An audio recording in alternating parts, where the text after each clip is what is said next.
Well, namaste and a very good afternoon. Welcome to the TU International Cricket Ground here in Kathmandu. It's game number 4 of the SkyExchange.net T20 Tri-Nations Series Nepal, powered by DAFA News. We've got a real thriller on our hands. If the home side can win today, they will guarantee their place in the final. There's the two lineups, just one change for each of the two sides today, and a debut, a T20I debut, first appearance in Nepali senior colours for young Mohammad Adil Alam, just 18 years of age. Was one of the stars of the Asia Cup campaign recently in the UAE, the Asia Cup under-19 campaign, that is. Kushal Malla goes out of the team for the home side. There he is, doesn't even have his full kit on yet. Has played a bit for the Province 2 Nepal in the PM Cup as well. And for the PNG side, just one change as well. Riley Hakware, the medium-paced all-rounder, back into the side. Jason Keela misses out today. Still have issues with Seema Kameya and his hamstring. There's the points table. Don't have the net run rates on that, but the net run rates put the home side in a very strong position after a big win yesterday over Malaysia. If they win today, they guarantee themselves a place in the grand final. And it's a special day for Nepali cricket because it's their 50th T20 international coming into today. They've won 25 of those 49 matches, lost 21, and a non-result. In fact, I had to get my sums right. 127 of those matches, lost 21, and one non-result. Kushal Bertel and Asif Sheikh to open up the batting, and our umpires today, Vinay Kumar Jha, who's standing at the far end of the ground. Ignore that graphic for the moment, that's wrong. He's standing up at the Chobar end of the ground. Buddy Pradhan is at square leg right now. He's at the pavilion end. Durga Subedi will be the third umpire, joined by Wendell LeBroy. All set for match number 4. Kushal Bertel to face Norman Vanua. And he'll start with a pretty friendly wide down the leg side to get the scoreboard ticking. The fans starting to filter in. Andrew Leonard with you here, as always. Great to be back with you again. And I've got a youngster to my left, Paramba Dahal. Paramba looking dapper as always. Good morning. Good afternoon to you even. A very good afternoon, Andrew. A very important match for Papua New Guinea out here. They've come close at times against Nepal. The one-dayers, they won quite convincingly, but have not been able to carry that form into the T20 internationals. Yeah, not quite. And for PNG, if you look at that points table, we spoke about it from the Nepali point of view. If they were to lose today, they're not knocked out, but it takes their fate out of their hands. Because if they were to lose their final game, they'd definitely be knocked out. But even if they beat Malaysia, Malaysia could beat the home side and end up getting through to the final with 2 wins. So they're going to need to win today to keep their fate in their own hands. Nicely bowled that time by Vanua. A little bit of extra bounce and some good pace. Mentioned earlier in the pitch board by our colleague Azaz as well. You can expect good bounce, trust the bounce of the pitch as well. A batting track, he said. Yeah, this is the same wicket that we played the 2 one-day internationals on. Cut away, too much width this time, and Bertel flays it behind square on the offside. The first boundary of the day belongs to Kushal Bertel. What a talent this 25-year-old is.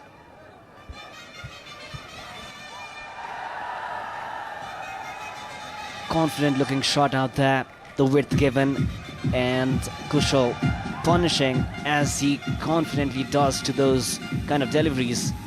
Nepal 5 runs from this over so far, and the first runs from the bat. Player of the match effort yesterday for the first time from Asif Sheikh. He's actually the leading run scorer in the tournament, Asif Sheikh, the only man to get past 3 figures. He has 100 runs to his name.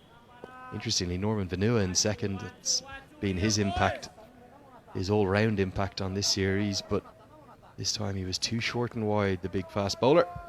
And I think that one might have just snuck through the fence or something. So Vinay Kumar Jha, who's standing today, gets the sanitising wipes out before the ball goes back to Vanua. Fans just starting to filter in slowly. Big crowd yesterday, I'm sure it'll be the same this afternoon. Going to be more runs, 4 more. Poor delivery this time.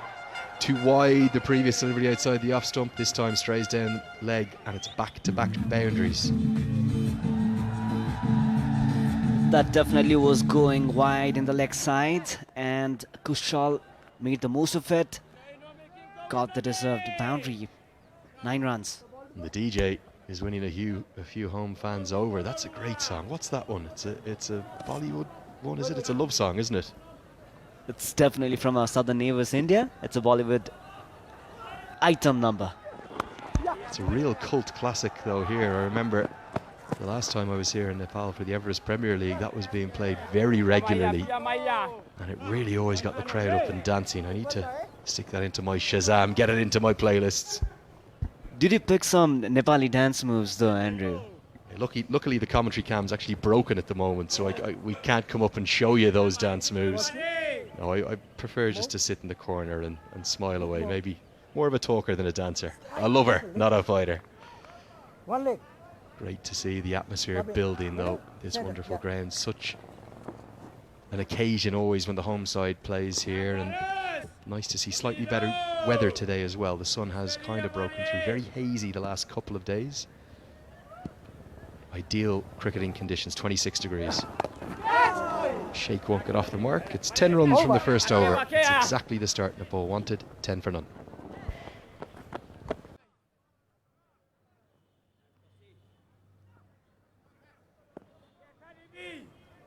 Kavua Vagi Maria to open the bowling from the pavilion end of the ground with his left arm over. Been pretty effective when he's been used in Nepal here. And that means Nasiana Pakana, who is in the team today, will be held back, probably bowl first change. Just has that little bit more control with the new ball, Maria, than Pakana. Been looking at some stats into Kushal Virtel, Andrew. In 13 matches, with a top score of 104, he is averaging at around 58. Decent start to your international career, that, isn't it? Joint fastest in the history of the T20I game to 500 runs in terms of the number of innings used. At 100 coming against the Philippines. It was really at the Tri-Nation Series at this very ground. Good decision not to take the second. Allow Sheikh to get back, where he was the player of the tournament, announced himself onto the world stage, 4 50s in 5 innings, and he's continued from that start to become an absolutely key player at the top of the order. Was also nominated for ICC Player of the Month at that point of time.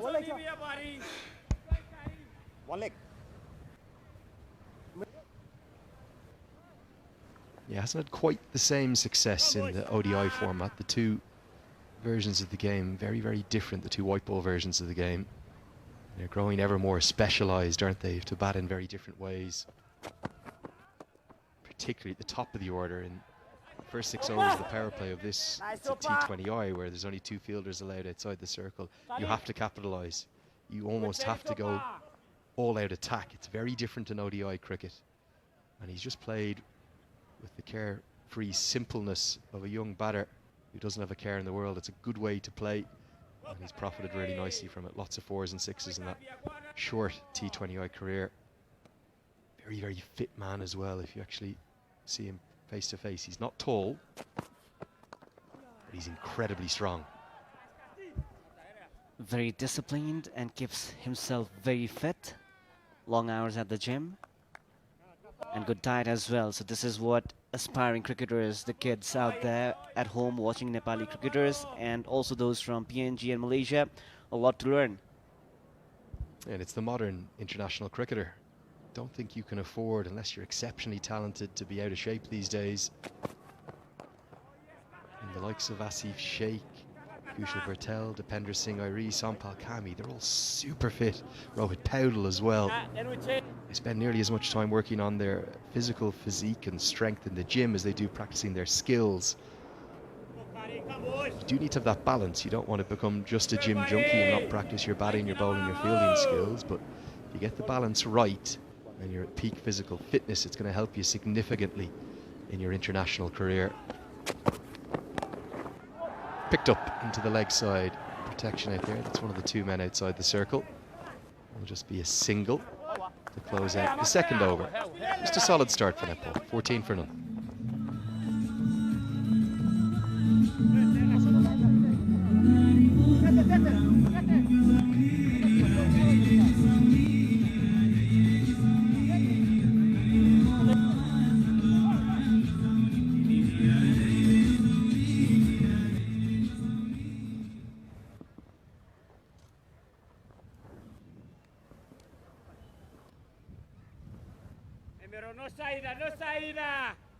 One from you, buddy. So, an immediate change of bowling from the Chobar end of the ground. Here at the fantastic TU International Cricket Ground. Could do with some rain, couldn't we? That outfield is pretty dry right now. It's pretty bumpy as well. The 30-yard circle's okay, but outside of that, you can get a few tricky bumps and bounces up to the VIP box there, over to the media side. And it will be Nasiana Pakana from the Chobar Hills end of the ground, or the Chobar Dada end of the ground. I'm trying to get more and more Nepali into my commentary where I can. Learning slowly. Quick single's going to be run. Special day today, 50th T20 International. Good landmark for the home side. Definitely, Andrew, and the way Nepali cricket has got to develop, it's been beautiful. The journey for Nepali one-day internationals and T20 both producing young players. Kushal Malla in the yellow bib there, he misses out today. Thought he was pretty good with the ball yesterday, only bowled one over, 1 for 3. Got the big wicket as well, but he's been rotated out of the team. Dasanayaka, the head coach, has been at pains to say that it's a rotation policy. There's some of the PNG bench, Greg Campbell, the CEO, former Australian Test cricketer, and he's sitting next to another former Australian Test cricketer. Chad Sayre is a one-cap wonder, only got the 1 cap. But that's all that you needed. And speaking of Australia, I think it would be remiss of us not to mention the late great Shane Warne. His memorial service held yesterday at the Melbourne Cricket Ground. There was many tears shed, many laughs and stories regaled about the great man. We'll probably never see another like Shane Warne. He popularised the game unlike anyone else, and he's much loved and much missed. What a legend. We've grown up watching him. I'm not sure if you were a kid, but I certainly was. And so was Sandeep. He idolized. I was a kid once. I'm not that old, come on. But no, he's the reason I bowled leg spin. I think he's the reason Sandeep Lamachani bowled leg spin, and it was fitting to see him pay tribute out, taken far too soon from us, the age of 52. The late, great Shane Keith Warne. Nicely bowled by Pakana. Right on the money, and it's that extra bounce that the big man gets that's causing problems for Bertel. PNG have made a good comeback after that first over, which went for 2 boundaries. Get ready, boys. Only 1 run and successive dot balls in this over by Pakana. I was talking to Greg Campbell, the PNG CEO. He actually played a little bit at Victoria with Shane Warne right at the start of Shane Warne's career, right at the end of Campbell's career. Hit into the leg side, no timing. Fortunate there for a single. He had a few tales. Everyone who met Shane Warne had a few tales about what he was like. One of the great characters of our game, but he played it with a joy de vivre and a joy that made everyone seem to like him and draw people into the game. Always smiling and having those conversations with his opponents as well. He never seemed to be, aggressive or angry.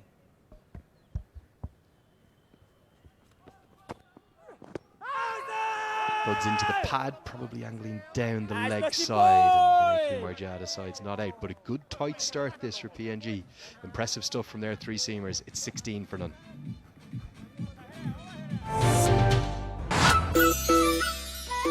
I'm falling in love.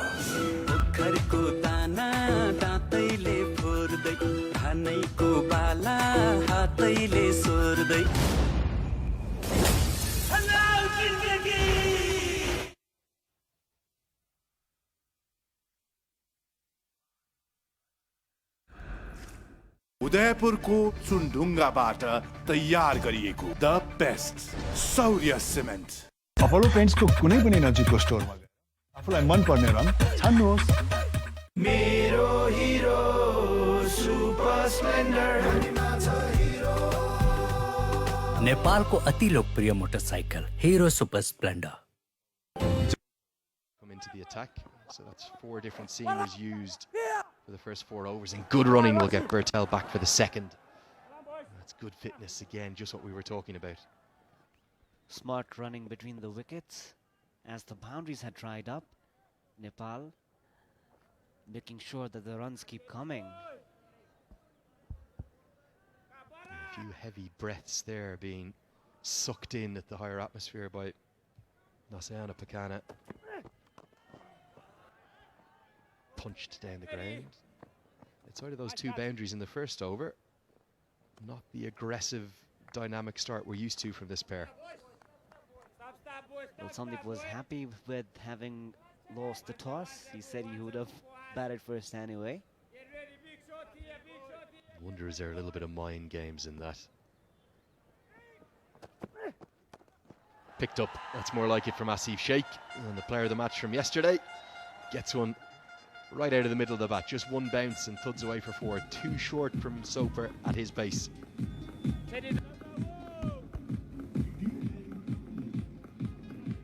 A welcome boundary for Nepal. Was very comfortable and pulled it with ease. No fielder out there in the deep. 4 runs. Oh dear, I think our hospital team needs some work in their fielding. That's not the technique, guys, come on. You've got to get into position, get your hands out, don't shy away from it. No timing this time, it'll just be a single. Yeah, it's been a remarkable journey when you think about it. 50 T20 internationals for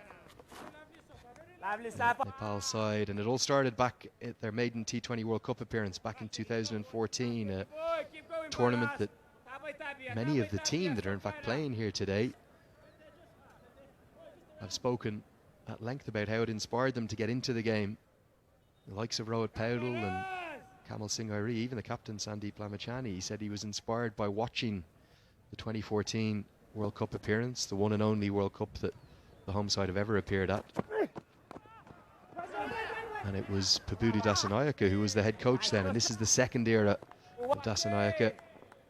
And it looks like he's building for the future. He's building a young team here, full of teenagers, full of young talent. The team actually looks a bit balanced as well, because despite the young age, they've got plenty of experience in terms of matches as well. Players like Sandeep. Nicely driven. What's really interesting is if we look back at that 2014 side, now that's only 8 years ago. So you might expect there to be several players involved in that squad. We'll come back to that. 4 gone, 24 for none.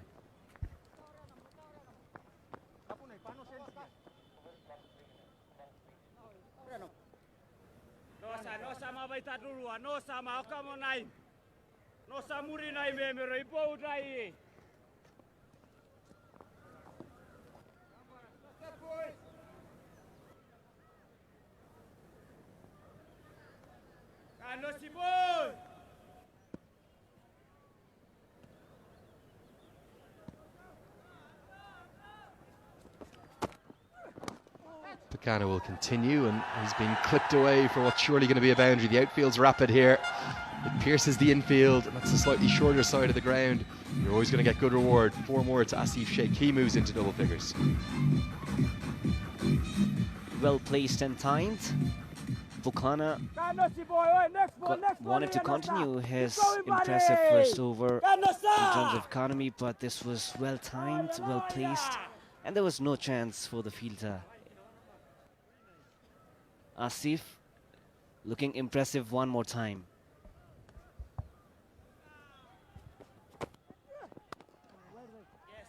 We were just talking the over prior about that 2014 T20 World Cup squad, and believe it or not, there's only one player, even though it's only 8 years on, that was involved in that T20 World Cup that is in the current T20 squad, and that's Sampal Kami. We've seen the retirements for Paras Kadka and the legends of the game like Shakti Gochan, Basanta Regmi. They've gone, they've moved on. There's some still involved in the mix of things, Gyanendra Malla, Jitendra Mukhia, and Binod Bandari. This one down the leg side, which is a wide. Pradip Pari as well, but some just drifted away, the likes of Rahul Vishwakarma and Anil Mandal, and Subhash Kakarel. They've just kind of fallen out of favour. Some of them maybe not even playing domestically anymore. And what Dasanayake has done is he's said, I've actually got a more talented crop of youngsters that I can mould and craft and take forward to build a brighter future for the game here, to make sure our next T20 World Cup appearance isn't a one-off, that it will be one of many As Asif Sheikh just gets a fine inside edge on this, onto the pad as well. Runs away, beats the keeper, beats the fine leg in the circle, 4 more to him. And the likes of Sheikh and Bertel, they're at the heart of the future. And this is growing to become a good partnership for Nepal, having lost the toss, put to bat first. Impressive so far. And as you mentioned, Andrew, this young crop of cricketers, they actually need more tournaments like this at home and abroad. Nicely bowled, right on the money, and big lift through to the keeper.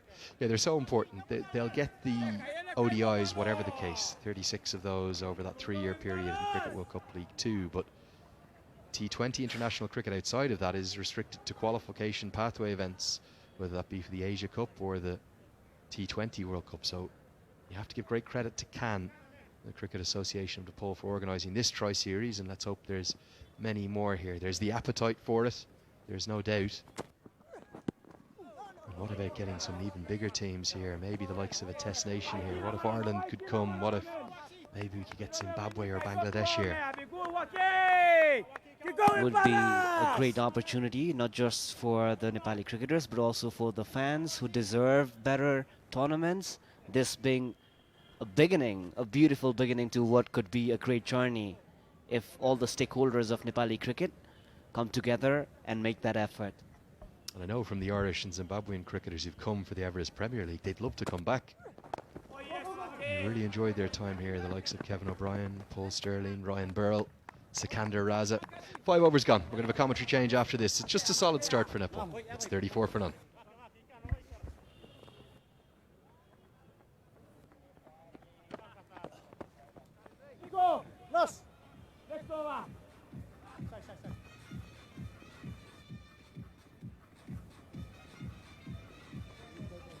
Bowling change. Left arm over. Thank you, lads. Now new commentators in the commentary box, and we'll take you forward from here. 34 for none after 5 Nepal, and this is the venue. It's much brighter than what it was yesterday. T20I University International Cricket Ground in Kathmandu. The batting guard so far, it has been a cautious start, you'll have to say, from Nepal. 15 of 16 for Kushal Bhurtel. Asif Sheikh, 17 of 15 as well. On to the 6th over. And my partner in the commentary box is Ejaz. Wonderful shot. Good afternoon, Ejaz. Thanks a lot. Thank you very much. Hope you're enjoying this wonderful day of cricket. Sunshine and importantly, stars of Nepal. They are playing like this. Wonderful. Bit of width. And look at the beauty. He has earned that to the super covered boundary for 4. What a wonderful hit. Very watchful. 38 for naught.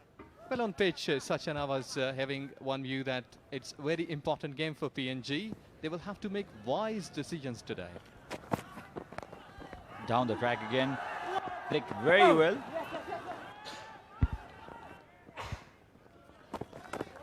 So they will have to make wise decisions that how they will be carrying this game, because winning the toss, to me, I think this pitch is really good.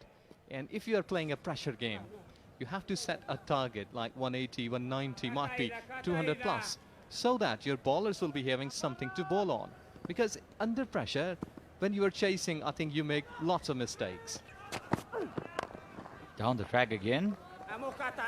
Following those length deliveries, Moria here. Predictable for Asif and Kushal. Asif, in fact, coming down the track twice in this over. Keep going, that That Matthew Hayden walk, isn't it? It's really popular, the Hayden walk, especially in the 2007 World Cup, where Matthew Hayden, I believe, was in the form of his life. We as young cricketers try to imitate him. It was a stylish thing to do on the cricket field.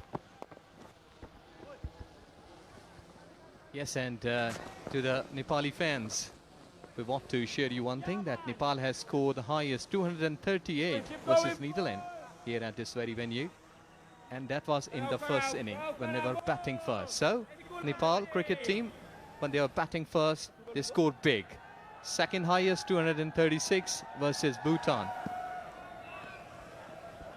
It was in the South Asian Games. Again coming down the track, walking down the track, underarm throw would have kept Umpire interested not to be though. Good batting, very good batting. Boundary on the very first ball of this over. A couple of runs in the second ball and followed by singles. It's not only about boundaries, mind you. Yes, this is the shorter format of the game. You need to score boundaries, and audience is now coming in numbers like they have in this whole tournament. Driven uppishly down the ground for a single, and that's the end of the 6th over. 44 for none. In fact, 6 overs, 44 runs. Nepal going at 7.33, but that rate can go higher as the innings progresses, and this is already a threatening partnership for Papua New Guinea. Yes, exactly, no doubt. Fine leg is up. They have got long leg in place. Ukeri should be bowling some sort of length deliveries, but I think that line should be more accurate, like middle and off. If you've been giving a width to these batters, they will surely hammer you. Oh, this was full. Inviting for the drive there. I think Riley Hickory will look to cut the pace off the ball, make the Nepali batsmen to apply force all by themselves, not allowing that pace to capitalize. They bowled a lot of slow deliveries in the previous matches as well, Papua New Guinea.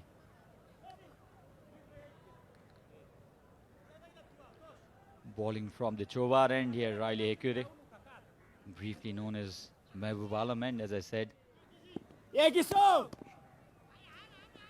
Short third man has been brought into the circle. A leading edge, an easy catch, the softest of dismissals. It was a very unlike Kusal Bhurtel innings today. 17 of 19, exactly how he wants to open his innings. This is one of the softest dismissals you'll ever see. Well, I think he was in two minds, either to play towards onside or played it with a straight bat leading edge. Comfortable catch. And Ukeri surprises the batter here with this one, just making it towards onside. So Nepal lost the first one here at 44 runs.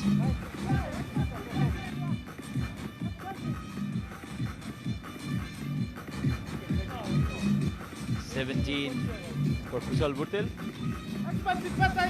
Scored initially, but thanks to his 126 runs of just 107 balls with a fantastic strike rate, which made the captain Sandeep Lamichhane and coach Pubudu to rethink, and he is brought into the team for this Tri-Nation T20 International Series as well. Down the ground, it's something else about the batsman in form, isn't it? Yes, every team requires that the in-form batters should be coming on, giving a good start, like first 6 overs. Nepal was really watchful, and for the first time they blinked here in 7th over, and they lost the wicket of Kushal. He was looking good. It was the onside, running the first one hard. Are they coming for the second run? Yes, excellent running from these Nepali young batsmen. Presence of mind, realizing that it was the bowler who had to go and put in the chase, and completed the second run easily. Yes, he was watching that onside in 30 yards. They have got the space. They can really play with the soft hands and can take a couple of runs. And exactly, you're right. It's a presence of mind. And again, a good wise decision to return for a second.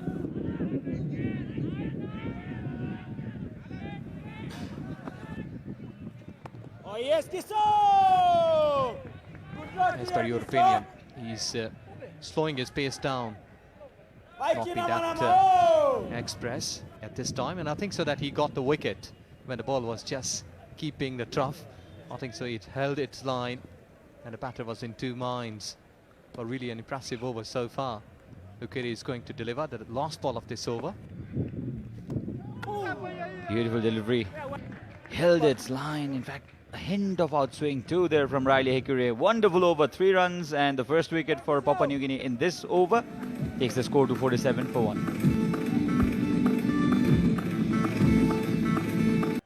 Rohit Paudel is the new man in form. Rohit Paudel played a wonderful looking on drive for a single too in the previous over.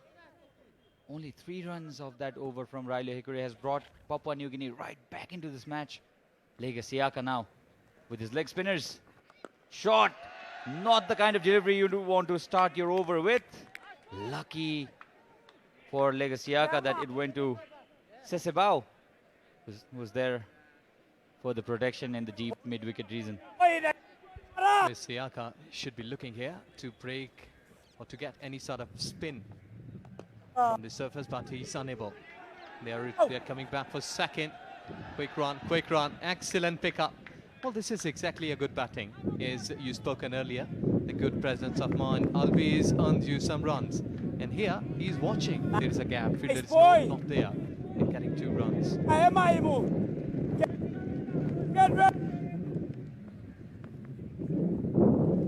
Lega Siaka on to his 3rd delivery now. Short, wide, cut. I'm not sure if it's right approach from Lega Siaka to bowl to Nepali batsman. He's bowling way too shorter. Well, Sachin, I was going through the 2nd wicket highest stand for T20 for Nepal is 145. Paras and Arif Sheikh, the 2nd wicket stand. So that was in Singapore. Goes big this time. Rohit Paudel, the man in form, and he's cleared the boundary with ease. That has gone on to the roof. Wonderful shot, gets the crowd going too, and the DJ is now busy with his music. excellent, clean hit, agriculture sort of shot here, just patching it towards offside. And look at that beauty, this is cone aerial over the rooftop and into the stands. What a wonderful hit. And this was required to take off the pressure what PNG was about to build on Nepal.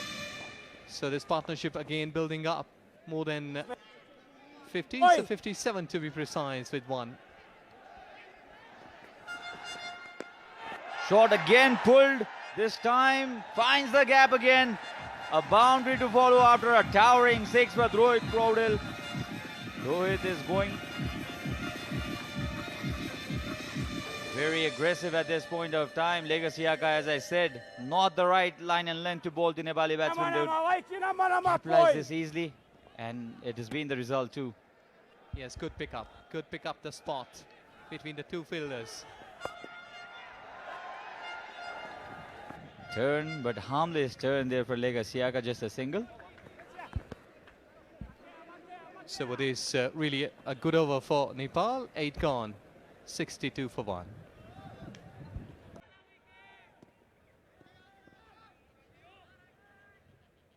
So Riley Hickory, the wicket taker in the previous over, will continue with keeper up. Slower on, beautiful delivery. And this is what Papua New Guinea did so very well in the previous match against Nepal.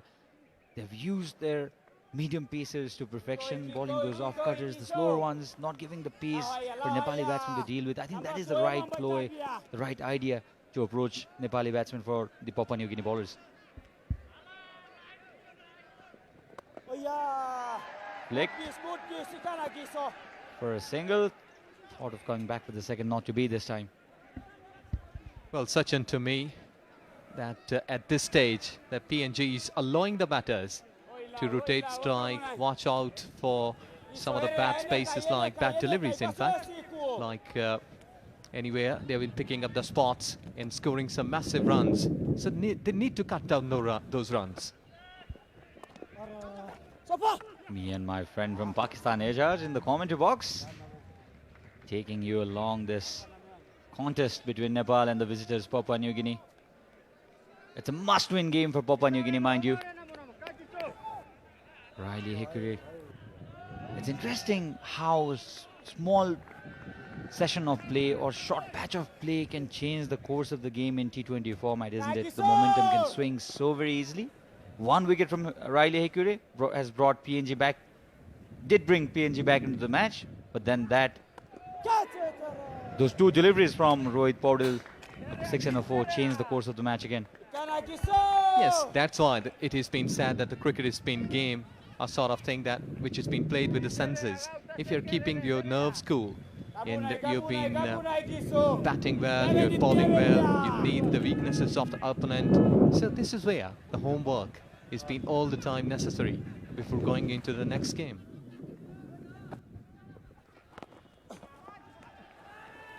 Played easily towards the leg side for a single. See that? We had seen that only 3 runs came in this over. But these 3 should not be coming like it should be like couple here. But leaking of runs, that PNG should be stopping here, cutting down, and more fielders should be nearby so that the batters can try over the heads of those fielders and can make mistakes. They should change plan B. Slow run again, miscued. Did not judge it to perfection this time, Asif Sheikh. But no harm done eventually, and that's the end of the 9th over. 65 for 1, Nepal. So Norman Vanua.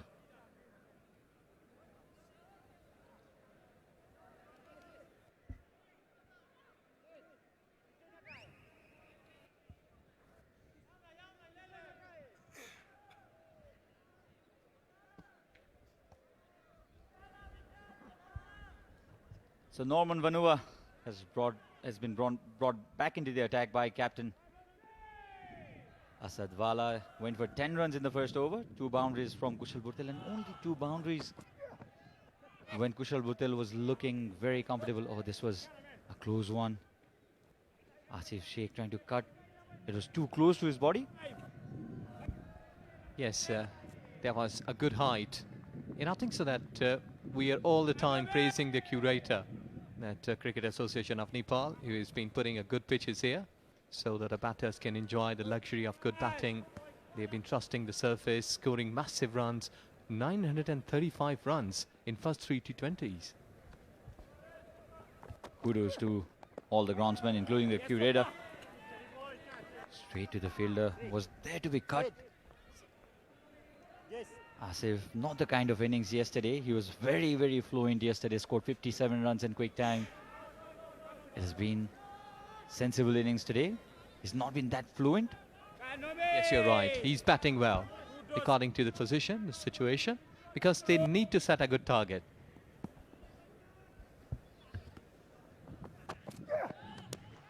Pulls it this time. Does the ball have enough? Yes, it has. In fact, it's cleared the fence with these 6 runs, signals Buddhi Pradhan, the umpire. Breaking the shackles, Asif Sheikh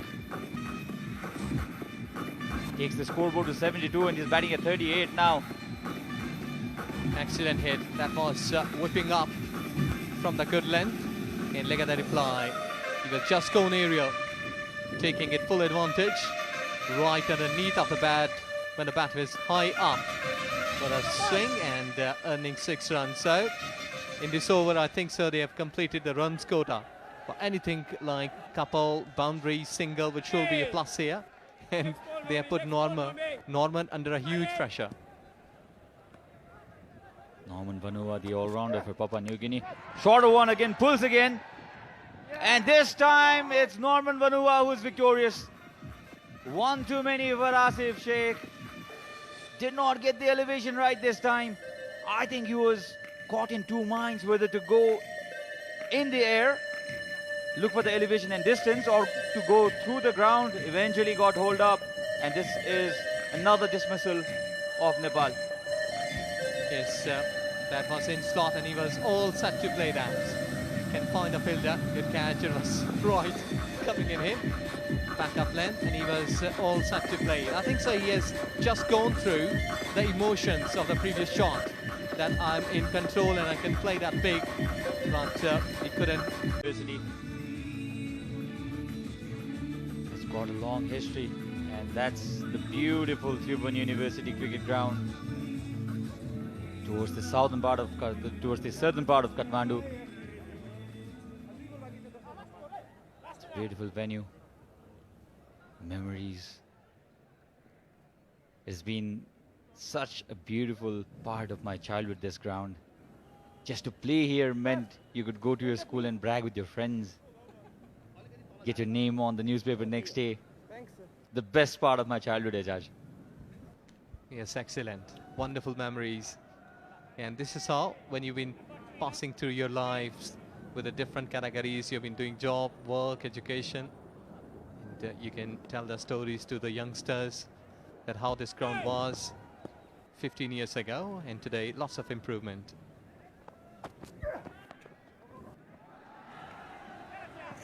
Single now, some bit of rebuilding needed for Nepali innings here.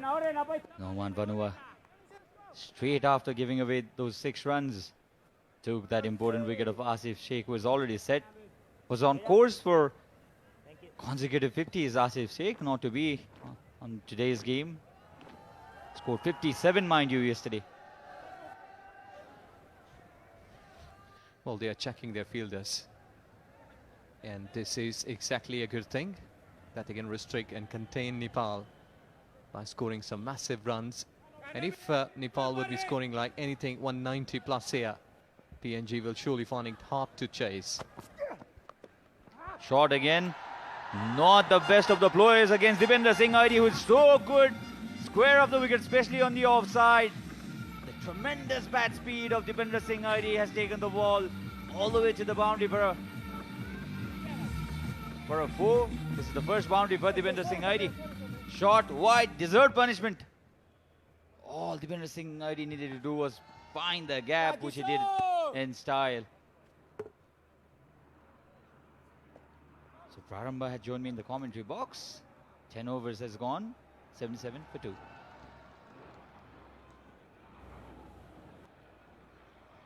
National cricket here at TU ground. Beautifully bowled by Hekare back in the attack. Has been very economic. 1 crucial wicket and 7 runs from his 2 overs so far. Starts well in this 3rd over. Cheeky attempt there from Rohit Paudel. He likes playing those shots behind the wicket as well. The telescopes. He likes being innovative, Rohit Paudel. He is in form as well, and when you're in form, everything connects. Slower one this time. He likes playing it behind the keeper, but not this way, I'm certain. And brilliant diving effort this from Norman Vanua. He's everywhere. Great piece of fielding out there. Rohit wanted to be industrious out there. Didn't make the connection that he would have ideally wanted to. But 3 runs. Here's the replay. Was not an intended shot, but was running for the boundary, except for that brilliant effort. And Dipendra Singh Aidi, as soon as he's come into the crease, Papua New Guinea will have to be careful. He can convert 1s into 2s and 2s into 3s. Hard-working cricketer. Got a boundary in the first delivery itself. Dipendra Singh Aidi got 100 in a losing cause in the 2nd ODI against the same team, Papua New Guinea. Driven down the ground. This was touch full from Riley Hekare, who's been the best bowler so far. Only 10 runs, 11 runs conceded in 15 deliveries, and he has taken that important wicket of Kushal Bhuttel too. Rohit back in the strike. A brilliant strike rate so far. His personal best in T20 internationals being 34 runs. Would want to do much better than that today. Tuck it in this time. Tuck towards the leg side for a single. This pair so very quick in between the wickets, Prarambha. Communication is key, and talking about communication, the fans out there also cheering the moments of brilliance produced by both home and the away team.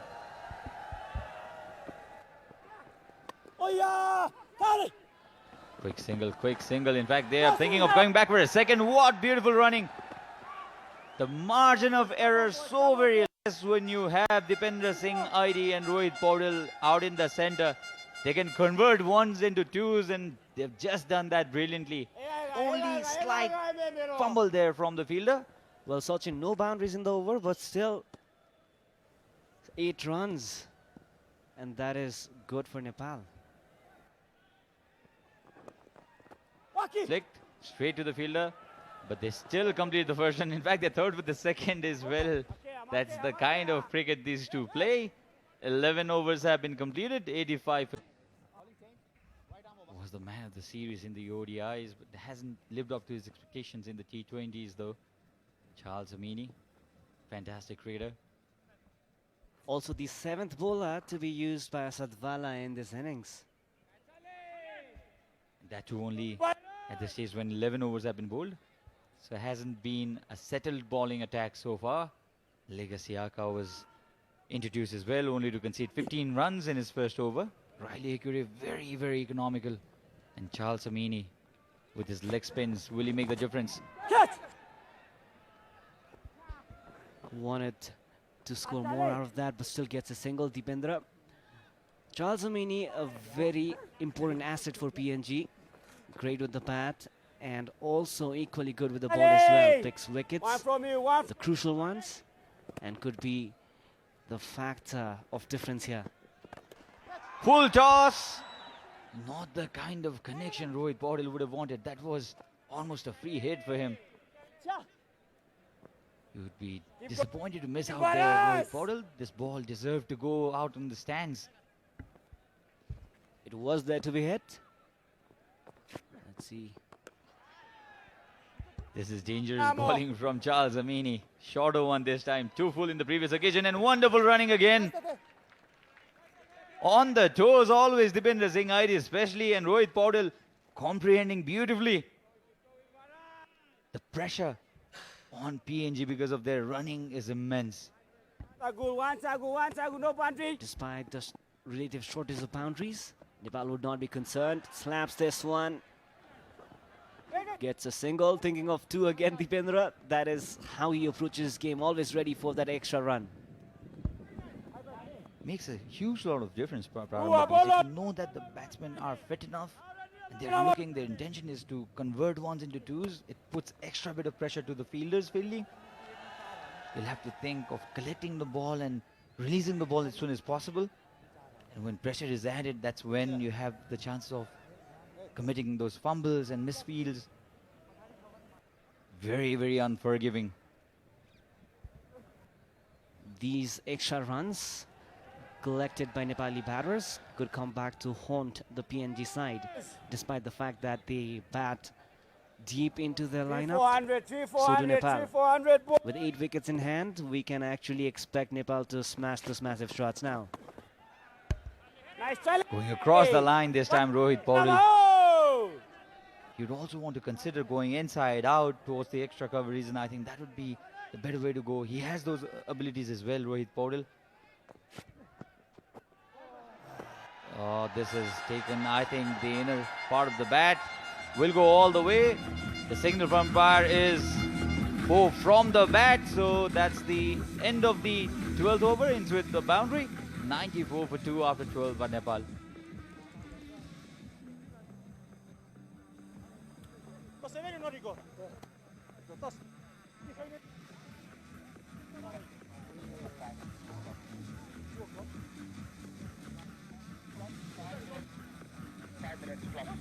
Cherry, keep going, boys. Keep going, Bharat.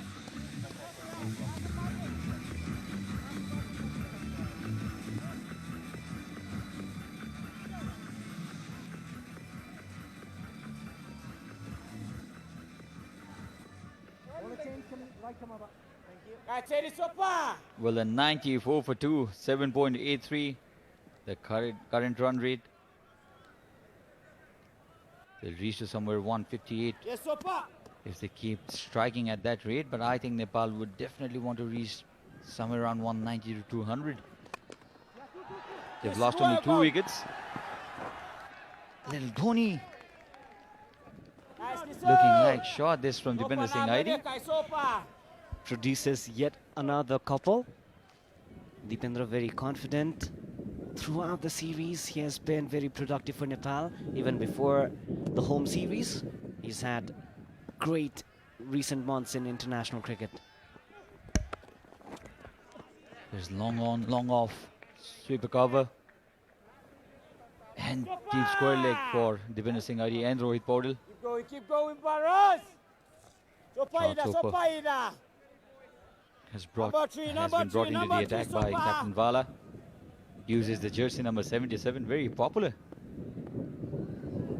Same number that was used by legendary Nepali former skipper Paras Kharka. That's it, boy.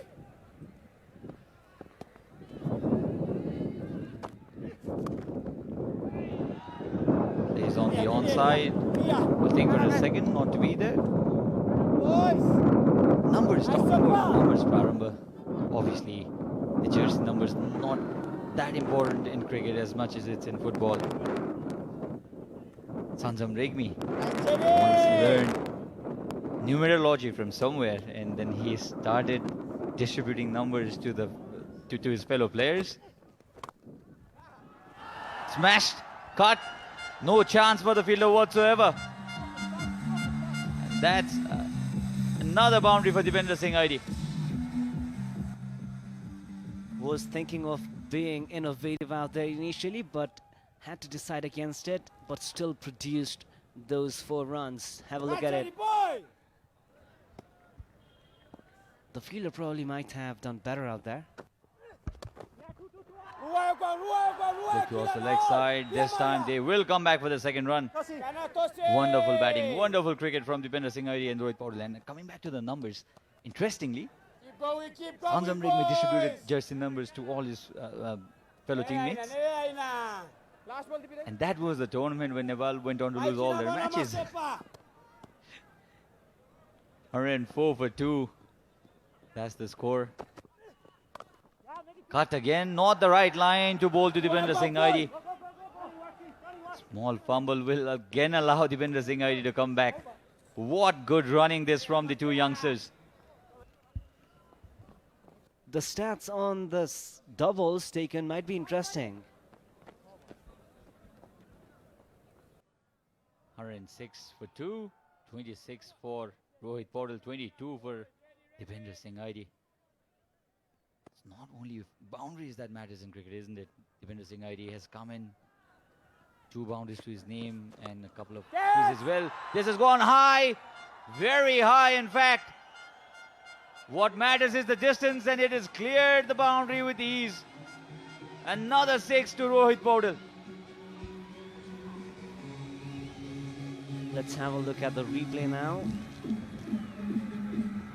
Just stood there and delivered a massive, massive 6, which is very close to us, Sachin. Right to the commentary box. This went to the moon, Prarambha. It went really very high.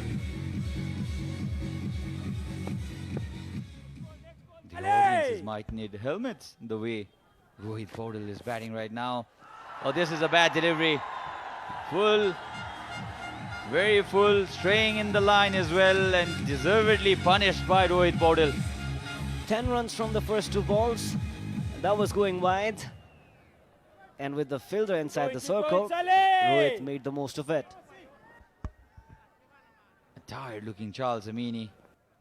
Considered a 6 and a boundary now. Hasn't lived up to his expectations quite in this T20. Oh, this has been swept hard too, but protection this time saves Charles Amini. I don't think that's the right line to bowl to the Nepali batsman. Keep going, Baras! He seems to have lost the edge from the one-day internationals because ODIs and T20s, different ball games. The approach should be different in both of the formats. Didn't get the timing on this one, Dipender Singh ID.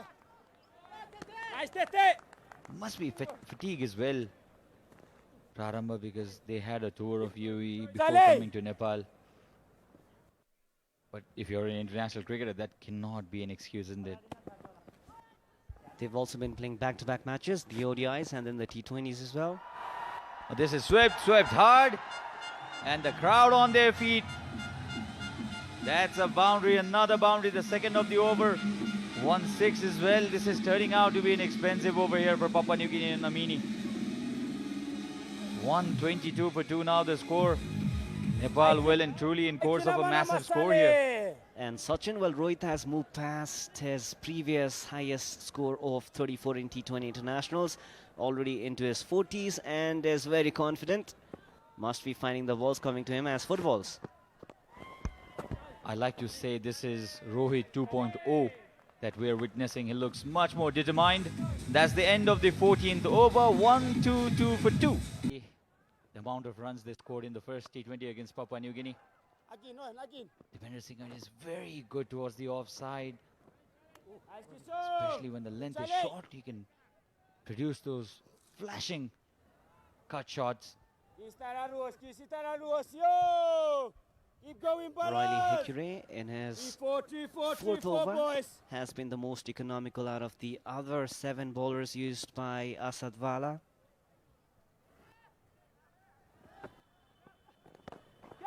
Flicked very well. In fact, well enough to carry towards the fielder. And against the run of play, Rohit Paudel will have to be dismissed here.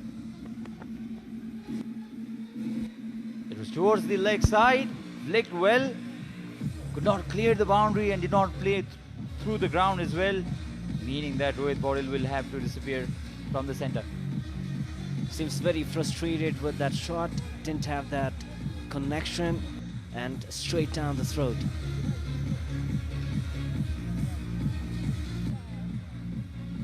It was on the pads to be hit, but there was a fielder well placed and no mistakes out there. Much needed wicket of Rohit Paudel. Breakthrough. Nepal going at 8.58 and over.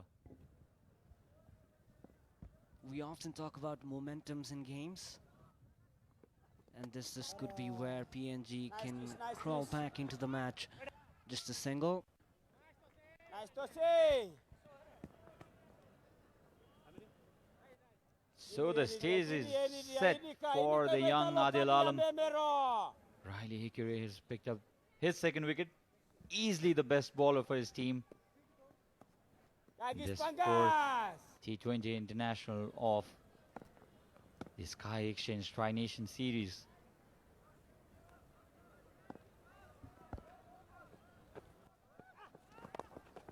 Slow one. Brilliant bowling and equally good running from Dipendra and Adil. Pushed Adil Dipendra. Hari is known for his quick running abilities.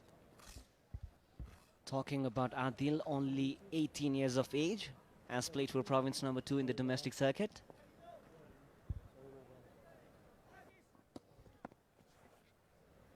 Thank you, sir. Greats in the likes of Binod Das, Sanjam Regmi, Mehboob Alam. They all played for province number 2. In fact, Mehboob Alam played for province number 1. It used to be region number 1 then, before Nepal went on to the federal structure that we have in the constitution now. 5 regions used to play then.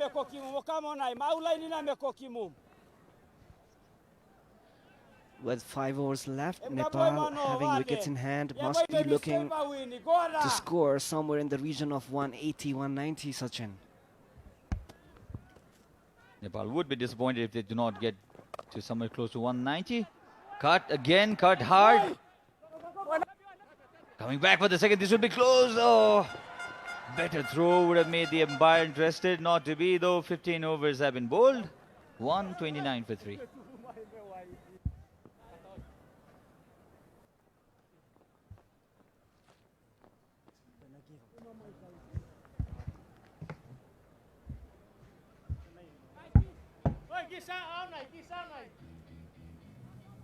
Bowling change. Left arm over.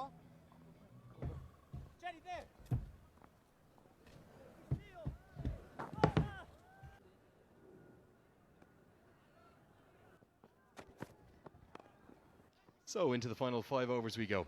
Andrew Leonard stepping into the box alongside Ijaz Ahmed. Good afternoon, Ijaz. How are you today, mate? Good afternoon, Andrew, and good afternoon, everyone. Really enjoying this wonderful carnival of cricket, Tri-Nation Series, and what a wonderful time we're having here.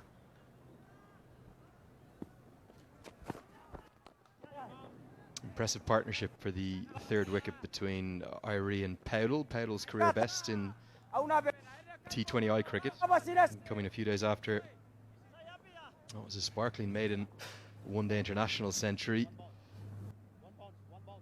Future so bright for that young man, 19 years of age, and Dipender Singh Irie, he's become the rock in this middle order of the Nepali batting lineup, and great to see another youngster given a chance. Mohammad Adil Alam in at number 5 for his first bat.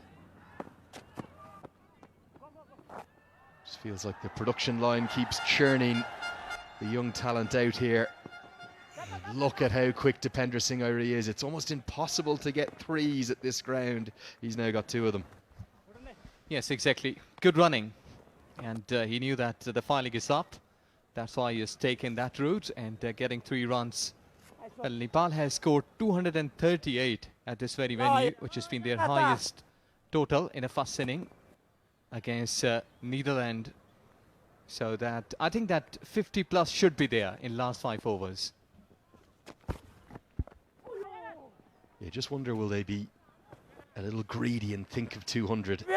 200 on this wicket would be a very good score, probably around 175 par again. That tends to have been a pretty good effort batting first. And for Papua New Guinea, they are in some jeopardy. If they lose today, they lose control of their own destiny, of their own fate. And they'd be reliant upon the Nepali side beating Malaysia and then PNG having to beat Malaysia as well. Poor delivery down the leg side and only half a glove, so going to be 2 more free runs to the total. Well, to me, that the decision of it's a wide delivery, bowling first. I think that PNG should be, though they are a good chaser, they had done good while chasing some big targets. But today, I think the pressure, it's a pressure game for them. Should be batting first, putting like 180, 190. I think that they will be 50% in skewer side. Even if they continue at their current run rate, they'll get up to that 175 mark. But I just think they'll be wanting a few more than that. Dipender Singh Airi, he's such a clever cricketer. He's added that power range hitting to his game, but look at him, he's 33 off 20. He's barely hit a shot in anger. He's just worked the ball around, run really hard, powerful on the cut, and strong down the ground. And so far, they're rotating. They're not been going after the bowlers.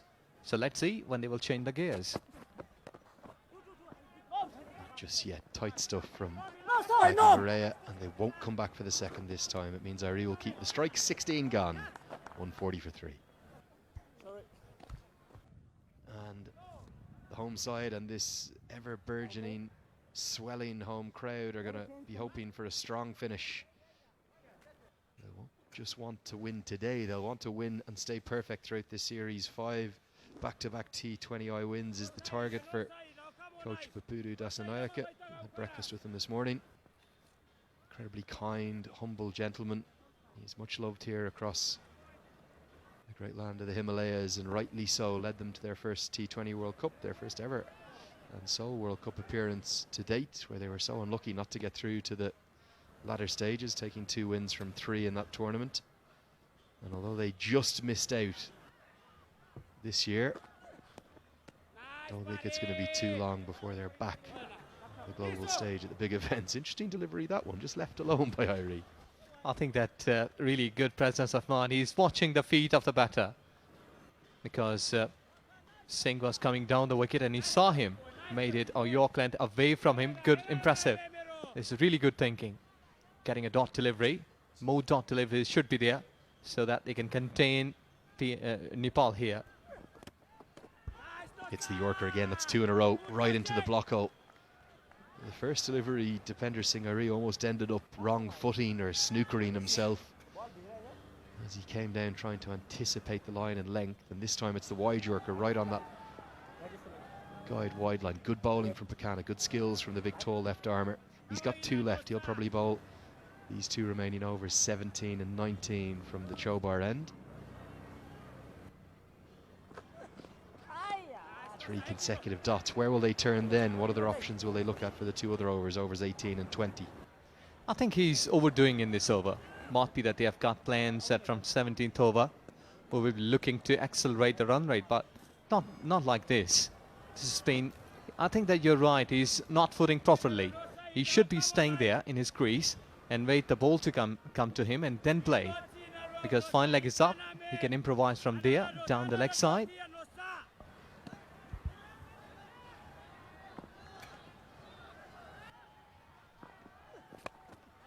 Into the sky, but no real timing, just going to be... We will get back for a couple, in fact, because it's been that badly hit, if that makes sense. Didn't allow Chad Soper to get into the ball quickly. Yeah, highly impressive young man, Dipender Singh Airi. I love the way he goes about his cricket. It's a long way to go. High scoring. One of the leading run scorer in Nepal, and I think so he has got lots of fans. They're watching him online at YouTube, at television in Pakistan and out in Nepal, beg your pardon, and around the globe.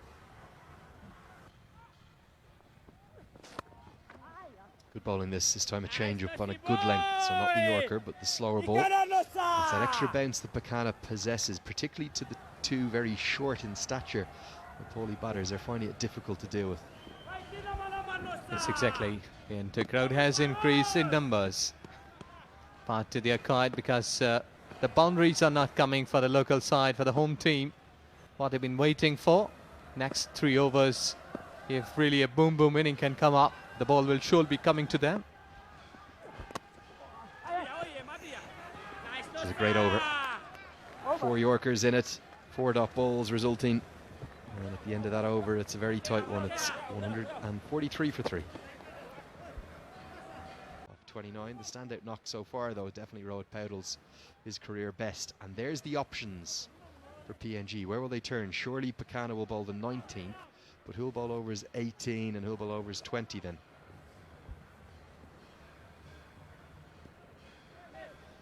Yes, so let's see that how the bowlers will be doing in the centre, because I think that the previous over was a good one. They need to capitalise how they have done here, and still he has got 2 more overs to go, the Norman, and I think they're pretty expensive in first 2 overs, though that he has got a wicket, but he needs to come back quickly in these 2 of his overs remaining in his quota. It'll be Norman Vanua to bowl overs 18 and 20, but he's been hammered away. It's gone all the way for 6. Didn't sound to me like it was out of the middle at first, but he's muscled it. That's the added strength that Dipender Singh Airi has got. He moves into the 40s. Big hit for 6 into the leg side. Well, they are taking on a Norman because he was pretty expensive. 21 runs in the first 2 overs this time, pitching it short. And look at that, hammered it. He was ready to play that into the signboard. What a wonderful hit. Tries to repeat the dose. Has he got enough of it? Of course he has. Dipender Singh Airi starts the 18th over going bang, bang. 6-6, the same shot, almost an action replay. Vanua continues with the short ball tactic. It hasn't worked. Airi moves to the brink of another T20I 50. Oh, what a shot. Excellent. 12 runs in 2 deliveries.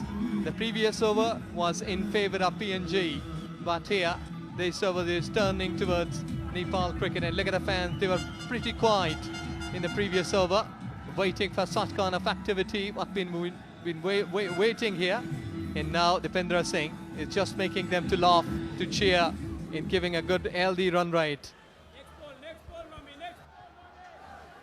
Oh, what a start, 6-6. Very similar strokes, both very impressive. Back live now. Can he make it 3 in a row? He won't make it 3 in a row, I don't think, but he will get 4. That's a brilliant shot. In fact, it's gone all the way. How has he got that for 6? Dipender Singh Airi, wrists and hands like a genius, and that's outstanding batting. He's gone 6 off the first 3 deliveries of Norman Vanua, and he's gone to another T20I 50. It's come from just 29 deliveries. It's his 4th. What a knock this is. Excellent hitting, superb timing, just slightly backing away, right in the middle of the bat, and look at the rocket. This is going at deep backward point. What a player, what a knock he's playing. 29 deliveries, 55 runs. He's finishing it on a high note. I can't believe he's got that for 6. That is unbelievable batting of the highest quality. Looked for all money like it was going to go for 1 bounce 4, but look at the wrists. How has he got the elevation underneath that to just creep over the rope? Here we go. He won't join Jaskaran Malhotra, Herschel Gibbs, Kyron Pollard and Yuvraj Singh in that unique list of international cricketers if it's 6 sixes in an over. But what a start it's been. 19 from just 4 deliveries, and that's a real boost to the home side and the home crowd. Yes, massive. This is really a massive over for Nepal cricket. And the fans, they are on their toes. Fielders were on their toes in the previous over, but not now. They've been badly hit, and Norman, he's been too expensive. Answer works to the youngster on debut. Adil Alam beaten for pace, but gets through with a poor piece of glove work for a single. I didn't see the umpire signal boys there, did you? I don't think so. Because Mate, that was not somewhere near to the bat. It has to go down as a dropped catch then, in theory. Another run to Adil's total, bring Irie back on to strike. Bang, into the offside. Should run away for more runs, and it's going to be 4 this time. What a brilliant over. Mainly thanks to the bat of Dipender Singh Irie. It's gone for 24 runs. With 18 gone, it's 167 for 3.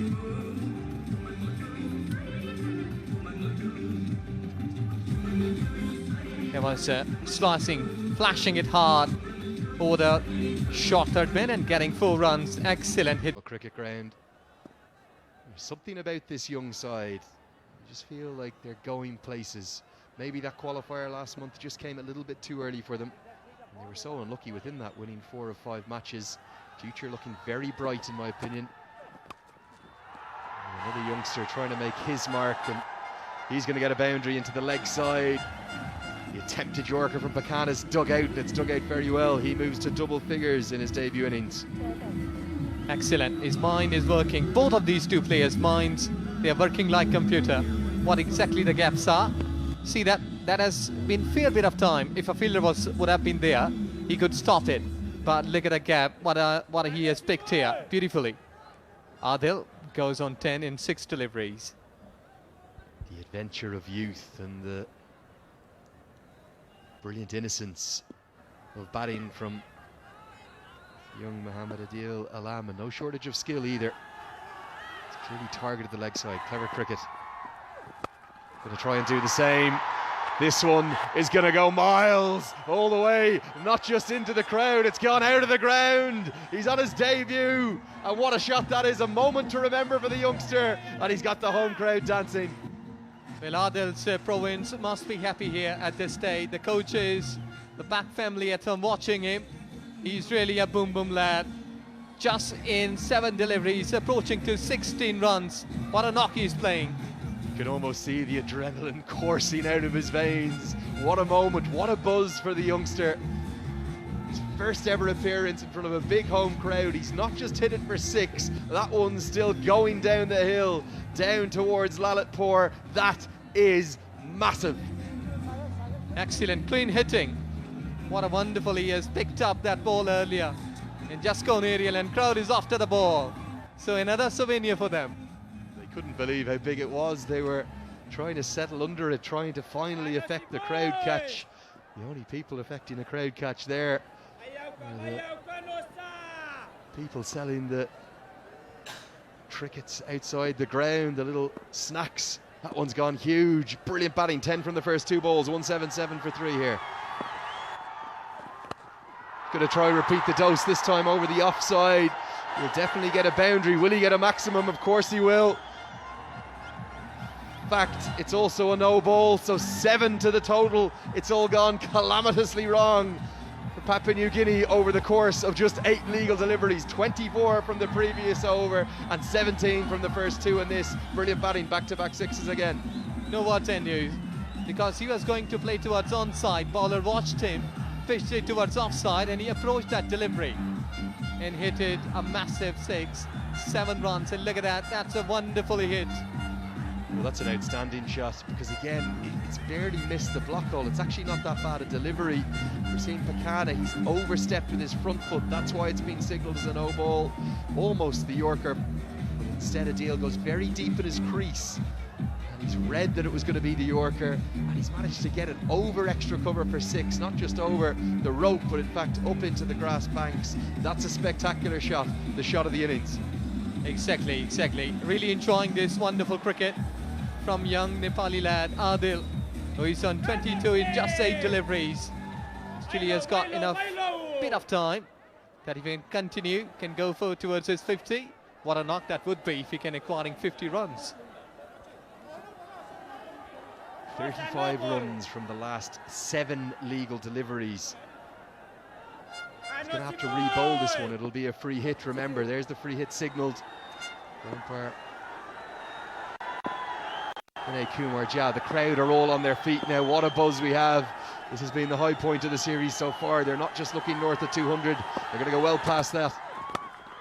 Oh, the helicopter shot. Look at this young man. 18 years of age. Take a bow. It's not Mahendra Singh Dhoni out there. It's young 18-year-old Mohammad Adil Alam. The shot of the series. Wow, beauty. Really a helicopter. Reminds all of us MS Dhoni's shot. And look at the beauty. This has gone, landed at long on, into the stands for a mighty hit. What an inning he is playing here. 28 runs in just 9 deliveries. I have absolutely no doubt that he's learnt that shot from watching the former brilliant Indian captain Mahendra Singh Dhoni. It was his trademark stroke, the helicopter shot, and it's been executed outstandingly. It was obviously a free hit. He could do what he wanted with it, but it's another 6. The 6s are raining down here in Kathmandu. And Papua New Guinea, they're like a punch-drunk boxer. And Nepal are telling and landing knockout blows everywhere. They're staggering around the ring right now. They need to get off the pitch, and they've still got 9 more deliveries to bowl.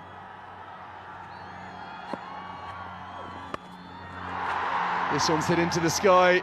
It's not going to go all the way, and it's been put down. Parried for 4, surely. The crowd love it. I think it might not have quite got to the rope. He's stumbled and fallen before he's attempted to take the catch. And the youngster has a life. This one didn't come out of the middle. What drama, what action we have here. Well, you can't expect better debut than this. When the gifts have been coming towards you, it was quite an easy catch, but unluckily, from PNG point of view, that he couldn't grab it properly. Given the life, how costly this could be for PNG. Wait and see. We'll come back to that replay in a moment. Dipendra Singh Airi tries to join his partner, and oh my God, what a shot that is. The over before, I couldn't believe he's got it for 6 over the offside, but it's 6 more to the total. In the interim, I think they've run 3 runs.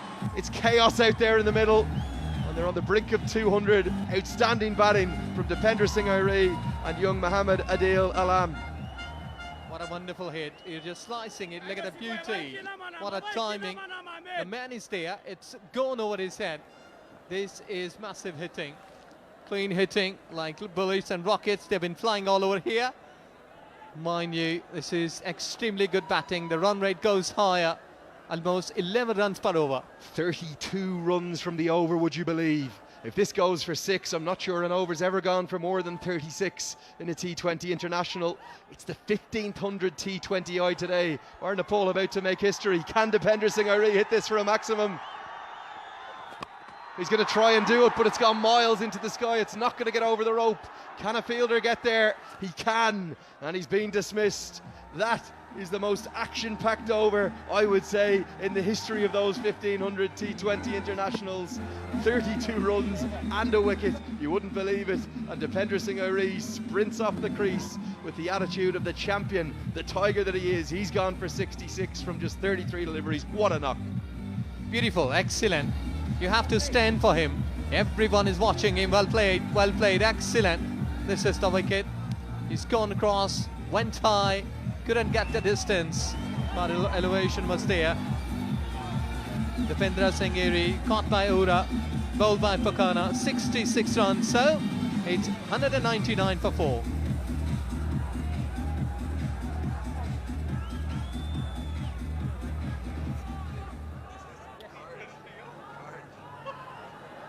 Aaron KC, it's going to be in at number 6. Just 1 over remains. It won't be Vanua.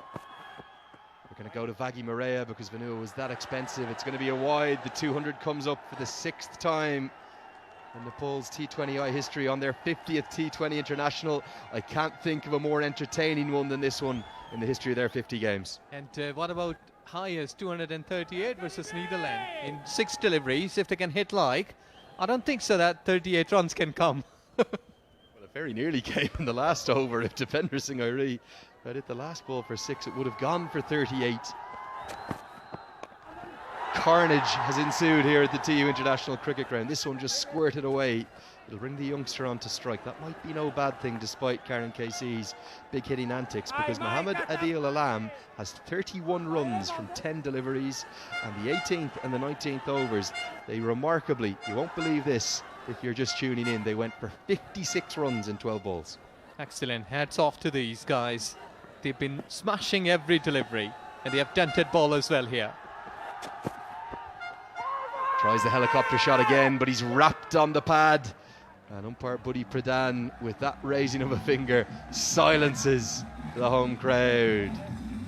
But what a knock it's been. I want to only focus on the positives of that one. Today he'll never forget his first in the colours of Nepal, 31. A slower one delivery, right in front of the stumps. Would have been gone and hitting the off stump there. Good decision, umpire. Well done. So this is the 4th wicket down here, Nepal, where Mohammad Adil Alam scoring 31 in just 11 deliveries, 205, 201 for 5. Dilip Nath in. Down at number 7, and after all of the action of the 18th and the 19th overs, feels a little bit like after the Lord Mayor's show now, and Nepal will just look for 1 or 2 late boundaries to make sure they go in with all the advantage. But what a game it is. It's remarkable life being a fast bowler at the death. Nasiana Pakana bowled the 17th over. He went for just 3 runs. He was brilliant. He hit 4 block hole Yorkers. Tried to do the same in the 19th over. He was smashed for 32. Dilip Nath is going to hit one up here towards the long on fielder. It will be taken. Not out of the middle of the bat, so his second T20I ends in a second ball duck, trying to hit out and help the team, and wickets aplenty. That's 3 wickets inside 4 deliveries now. So Dilip Nath departs here on a second delivery without troubling the scorers. Nepal losing in this fashion. You can't blame the batter here. He was trying hard to get over the long on. So it's 201 for 6, Nepal.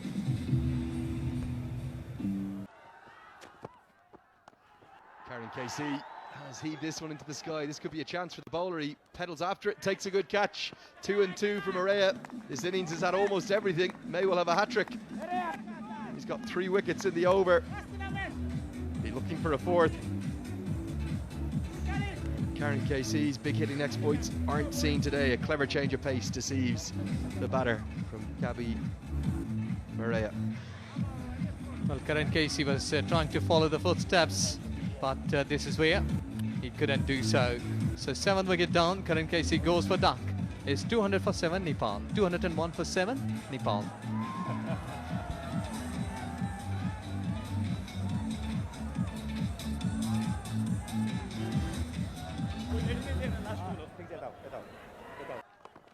Won't be the hat-trick. He'll end up with 3 wickets in 4 deliveries though, and a couple of runs to the total. Lamachani feigns to run the 3rd.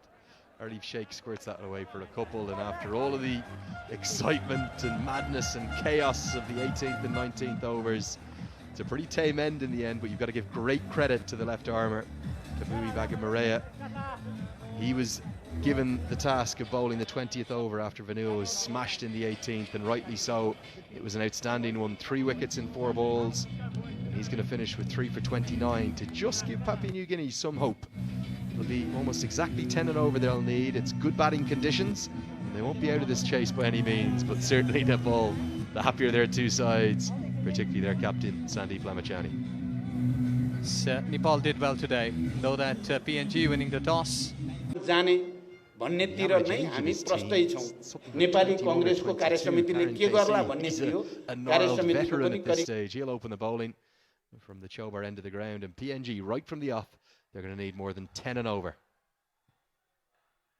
Right on the money to start with. It looks to me, in spite of all the rumours and some of the silliness and nonsense talked online, it looks to me to be a very happy camp, the Nepali side. Can't agree more, especially after their comeback, losing that ODI series 2-0 to PNG. It was not anticipated in the script, but that's what happens in cricket. Sometimes things go in an unexpected manner. Karan KC bowling from the Chobar end. driven down the ground, but no real sense of timing, and Plamachani will get the dive out to keep it to just a single. Always love hearing from everyone on social media as well. Messages coming in, and I think the fans are more than a little excited after that display of hitting. This one coming from Sailesh to me at Cricket Badge. You can get me on Twitter or Instagram. Wonderful batting display from Deepu and Young Adil. The young Nepali team looks to have a very bright prospect for the future. We've had one new star in the making in every series, isn't it? Rohit Paudel 2.0, that's what I called. His comeback, wonderful comeback, 126 of 107 runs in the first ODIs. Adil today proved his mettle too. Karan Casey will be bowling the first over of this innings. Somebody from Papua New Guinea, Andrew, will have to play the knock of his life today. Yeah, and there's probably been a little paucity of top order runs for Papua New Guinea. It's generally been Norman Vanua who's bailed them out. He's got 98 runs in just 2 innings so far. They need something not just from Vala and Siaka, but numbers 3, 4 and 5 in the order. Amini has not lived up to the expectations. He was superb in the ODIs.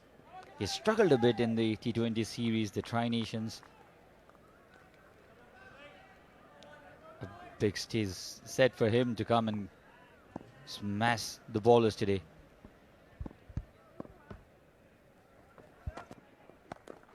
Hook shot into the deep.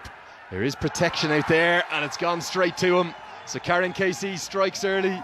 The top order woes continue for Papua New Guinea. It was almost all too easy, wasn't it?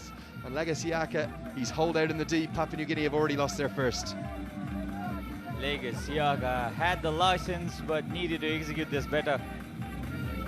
It is short, pulled, no proper elevation and the distance too, and easy catch eventually for Asif Sheikh. Really well held actually by Asif Sheikh in the end. Of course, he usually is a wicketkeeper, but Dilip Nath has the gloves. That's the first wicket to fall. Papua New Guinea, they are 2 for 1. Picked up wickets in regular intervals throughout the series, Karan Casey. Very useful cricketer for Nepal. And the reason for the big celebrations, we didn't call it at the time, but a 50th T20 international wicket for Karan Casey. That was why the hair was getting a pat and a rub from all the teammates. Landmarks falling aplenty. The second man to get there after his captain, Sandeep Plamachani. Congratulations to Karan Casey. Such a wonderful cricketer. Came from India, spent the early time of his childhood in India, came back to Nepal to get into the national cricket team. Played a lot of tennis ball cricket in India, Karan Casey. He loves an Instagram post as well. Got to get onto the gram and follow him. I've seen the setup of some of those photos. They take hours. He says to Sampal, no, get my hair right, get the lighting right. And then in goes the Instagram post. All the followers love it. Down the leg side, just cannons into the pads. Going to be the first boundary of the innings, but it'll be leg buys. Good start from Karan Casey though. Just 2 runs, 1 run against the bat, 5 leg buys. The score, 1 gone, 6 for 1.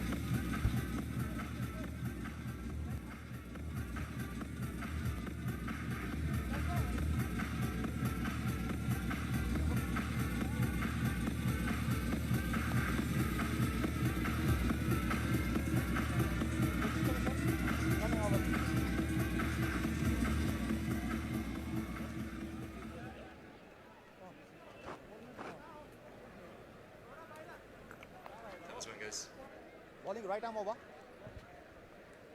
So Sompal Kami. His first over yesterday was a very expensive one. 16 runs given away by Sompal. He can go for a run, Sompal Kami. He's a wicket-taking bowler. Idolizes Del Steyn. Yeah, and I was talking earlier with Paramba about the fact that he's the only member of this T20I squad. There is still some other active players around, the likes of Gyanendra Malla, Sharad Vasakar, but he's the only one in this squad, the T20I format, that actually played at that T20 World Cup back in 2014. So life coming full circle for Kami under the same head coach in Nepal's 50th T20I. Just see in the background there, Vikram Napani giving some tape onto the fingers of Asif Sheikh. Let's hope he's all right. Just looked to do a little bit of damage, didn't he, as he took the catch. He did seem to be in a bit of pain. And when I started my cricketing journey as a commentator or as an spectator, and when I got close to national cricket team, Andrew, there was nobody senior than me, junior than me. Everybody was older to me, and now I'm older than everybody. So big transformation in just 6-7 years. You're still looking young, Sachin. Don't worry. Don't worry, you're still looking young at heart. More messages coming in at Cricket Badge. Every youngster given his chance has absolutely justified his selection in both series, says Pratyaksha. Couldn't agree more with that. I think that's spot on the money. And the great thing about this team, they still have the experience of Sampal, Karen KC, the likes of Sandeep, even though he's only 21, 22. He's very experienced. So it's a lovely mix of all the youngsters, the talent with the experienced players as well. And the exposure they've got in the young age is something that'll create the difference.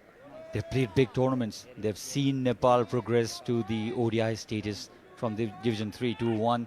Karan Casey, in fact, played the most important knock of his life, known as the Valentine's Day boy, Karan Casey. Yeah, the miracle of Windhoek. Good fielding.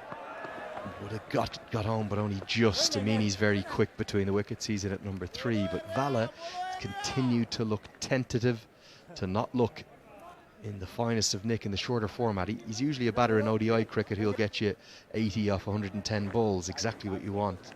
But in the shorter format, he's struggled here, hasn't he?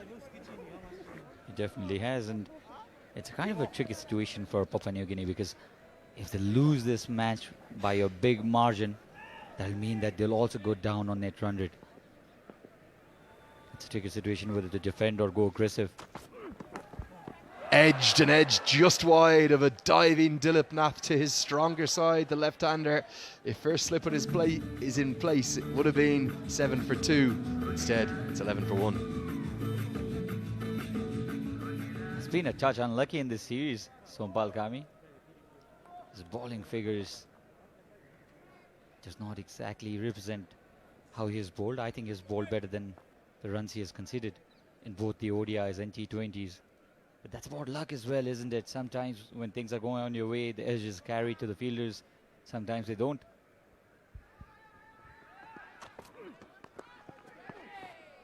Oh dear, misfield from Karen KC. He got himself in a muddle. And Vala will just trot back for the second.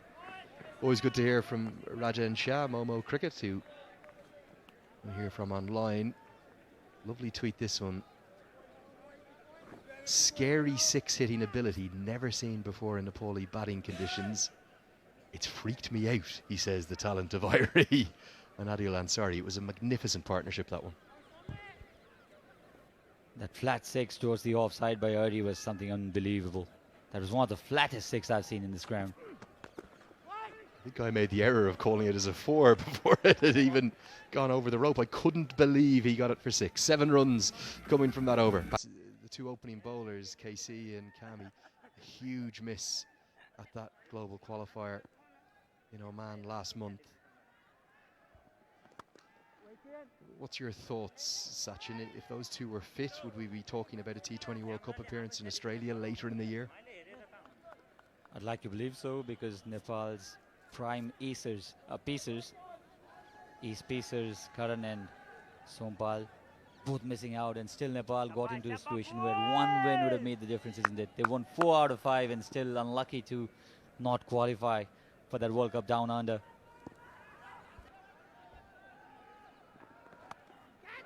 Played away towards the third man fielder. It's Karen KC, it's Sampal Kami, the two men we were just talking about combine to find the second wicket. Asadullah Vala's disastrous T20I series continues. The PNG captains dismissed for 1, thanks to a good catch from Sampal Kami down at third man. This is why these two were so missed in that World Cup qualifiers in Dubai and the UAE. Let's have a look at this. Give himself some room there. Asad Vala was successful in the ODIs, and as Andrew mentioned, not proving the point in T20s. He's been dismissed.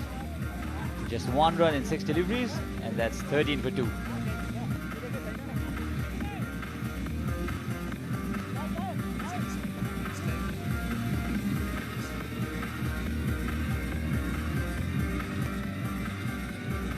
T20 Tri-Nation Series powered by DAFA News. PNG, if they lose today, they will not control their own destiny. The reason for that, if Malaysia happened to beat Nepal in Nepal's last group game, it would be a Nepal versus Malaysia final. However, if Nepal win that and they stay perfect 4 from 4, it'll essentially be a winner-takes-all game between PNG and Malaysia. But the critical thing is going to be net run rate. And that's why Papua New Guinea, even if they lose today, they've got to get as close as they possibly can. It's not a small target to plan that as well. Even if you want to get closer to 201, you'll have to build this innings now. Serious bit of rebuilding needed. 13 for 2 already, 2.3. Run rate well and below 6. Required run rate nearly 11 now, 10.91. And Karan Casey has already picked up 2 wickets, giving away only 1 run. It has already been a dream run for Karan Casey in the 9 deliveries he's bowled so far. Good shot. The first authoritative stroke of the innings is going to go all the way for 6. Tony Ura on the swivel hook. He's done well to fetch that from outside off stump and get it over the leg side. It's ended up going over the head of the mid-on fielder. First 6 of the chase. Questions on Vala's decision to get Tony Ura down the order, open the innings in the ODIs, and he's capable of doing this as well. Asad Vala was struggling. I think it would have been a better decision if Tony Ura would have opened.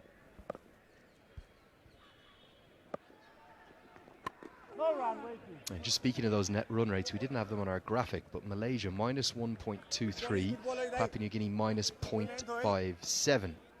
So for PNG to stay ahead of Malaysia on net run rate, they're going to need to make sure they get up past 140, 150, something in that region.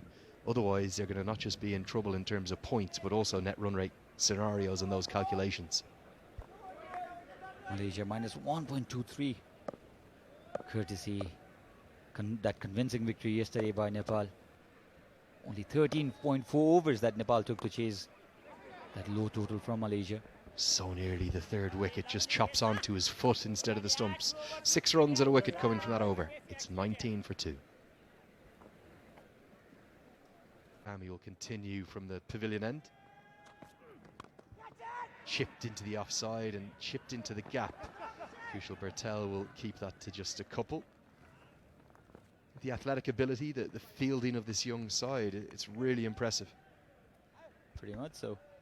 They're all very athletic. They've started taking cricket very seriously.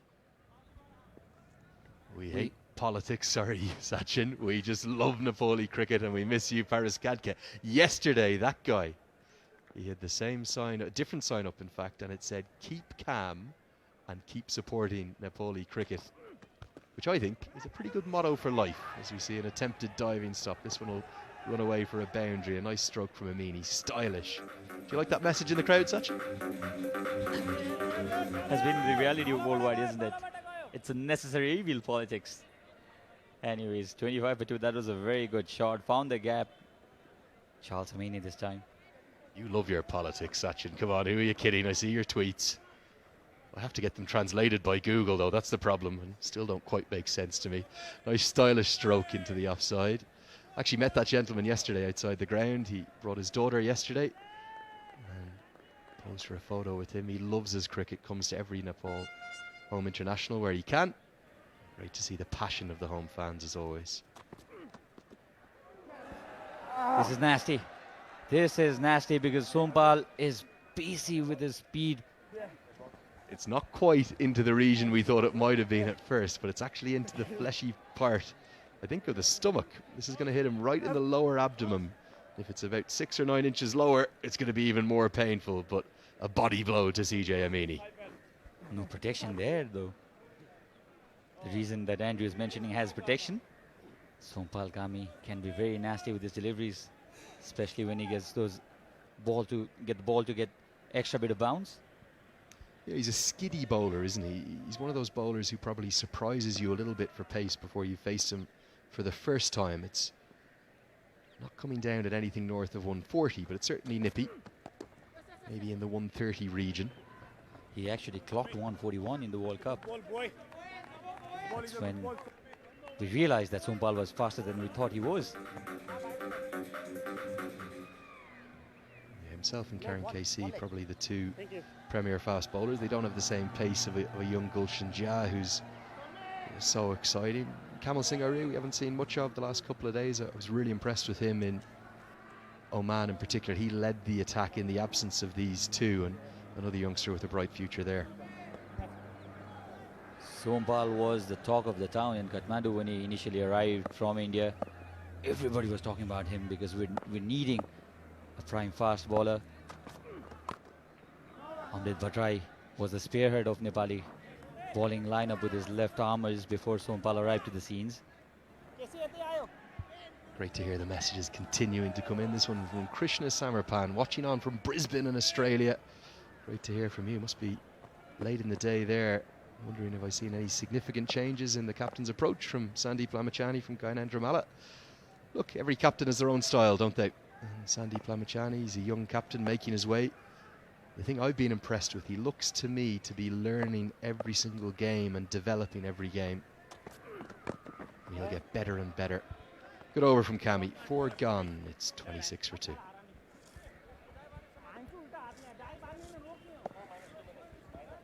Overs 1 for 14. I thought he was the pick of the bowlers. In fact, he's going to come on with his off breaks from the Chobar end now.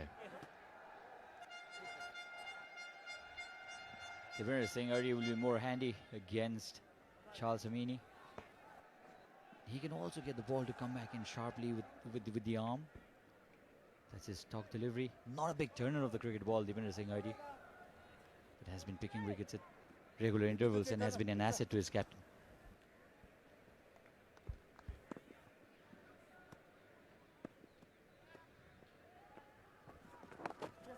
Yeah, but he's a very clever bowler. Watch him in his gather, in his bound, as he comes in to deliver the ball. He angles around the crease, uses the angles cleverly, but he also watches the batter intently and then changes his trajectory and his line as such. Speed too. He's been varying his speeds pretty well. That is one reason why I did not let the Malaysian batsman to go after him yesterday. He was very economical, 15 runs in his 4 overs.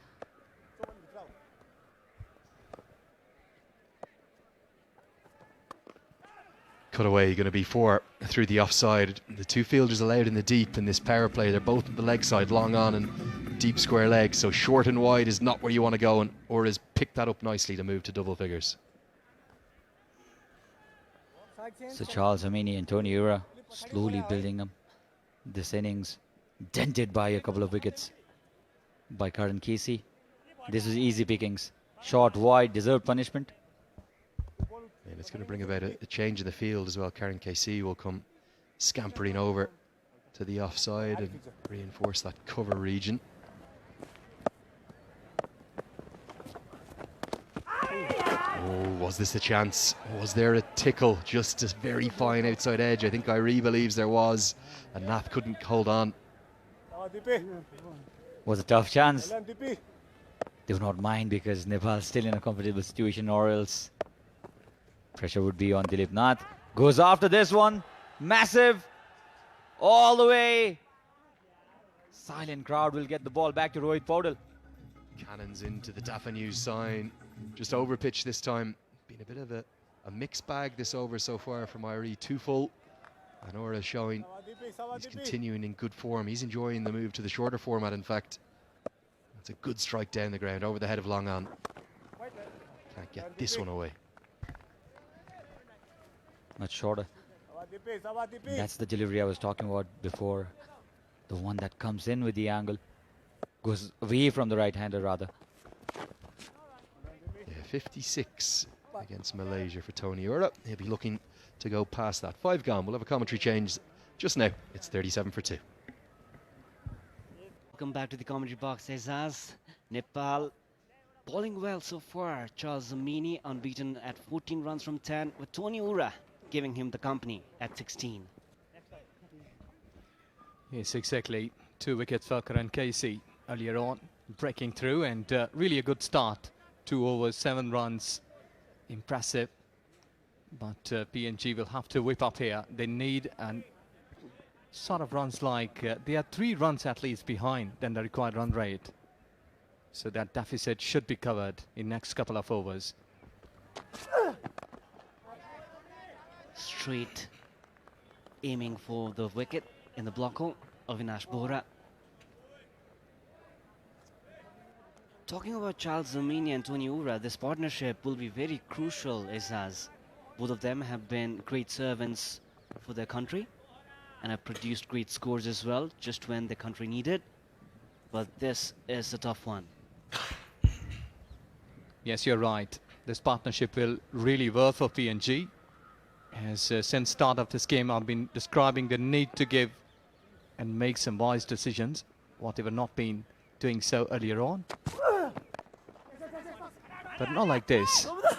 Could be a good one, but they need some aggression here in power play when you have got the luxury of 2 fielders out of the 30 yards. That is exactly the time when you can go aerial, can bridge the gap between balls required and runs required. So after that, I think when spinner will come on, Sandeep will really a threatening bowler today. So far, only 2 sixes in this PNG innings, both coming from the bat of Tony Ura. Swing, big swing, without looking onto the ball. The ball is but just a bit doing it. I think so, going away from the right-hander. He should be watching the ball more closely. Avinash Bohra, the 4th bowler being used by Sandeep out here. The replay wanted to go smash hard at that, but just didn't make the connection.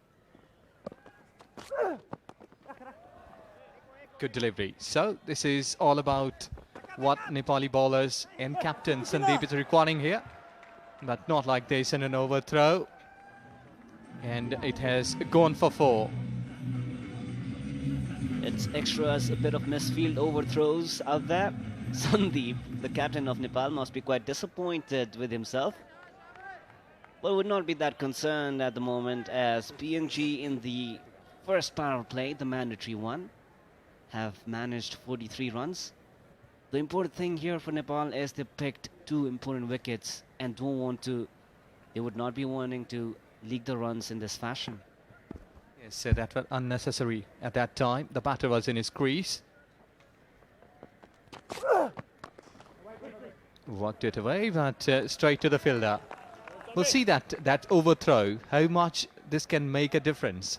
Like 5 runs. If that overthrow would not be there, you can say like 2 runs here in this over, which will be creating lots of difference. With the boundaries dried up inside this ultimate over of the power play, last ball.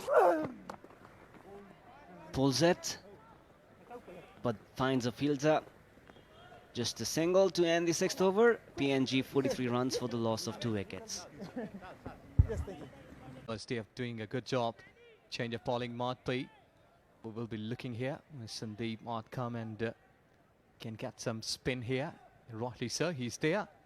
And I think so it's a good move, Pramba, because a couple of wickets with a spin as the PNG batters, they are some sort of under pressure because they are chasing more than 200 runs. So it's a good move here. Well, Sandeep must be very happy with what his bowlers have delivered so far in the first power play. Pulls this one and will get, in fact, saved by the fielders out there. Will curve that to just 2 runs, a couple. Well, Ijaz, 4th match of the Tri-Nation T20 series. 3 before this played. 2 of them were won by the team batting first. And this time, Nepal, having lost the toss, were put to bat. A reminder for our viewers who've just joined us live on Kantipur Television and Cineplex. Yes, and here I think so that Sandeep is pitching the ball too short. He's allowing the batter to rotate it, and I think so that as a spinner you need to put good fast delivery in a right line so that the batter might be in 2 minds. Should it be spinning here? How I should be playing? So now the right-hander, Tony Ura, he will be tested. He should be pitching in a good move by taking a slip, give some air. Well, this has gone down, and going up where for a mighty 6. And there you go, with his 6, I think that the confidence would have raised, and 50 off of PNG in 7th over. Sandy, no worries, buddy. Well, Tony Ura is one of the most destructive batters for PNG. He strikes at a strike rate of 140 plus. And Sandeep will not be happy with that 6 and might want to come back here. See again, good fielding, excellent. Excellent fielding. Could have been a chance there, a non-striking in. What a fielder he is, Dipendra Singh, in 30 yards. Collected and release of the ball early. This has been really a splendid sort of thing from inside 30-yard fielders. A complete cricketing package for Nepal, Dipendra. 1-1. That was a good delivery. It's just been required here from Sandeep, because 3 first deliveries, he was just gone too short. If he's trying to bowl some slot quickly through the air, he should be attacking on the pads like middle stump, so the right-hander can be leaving it towards offside from off stump.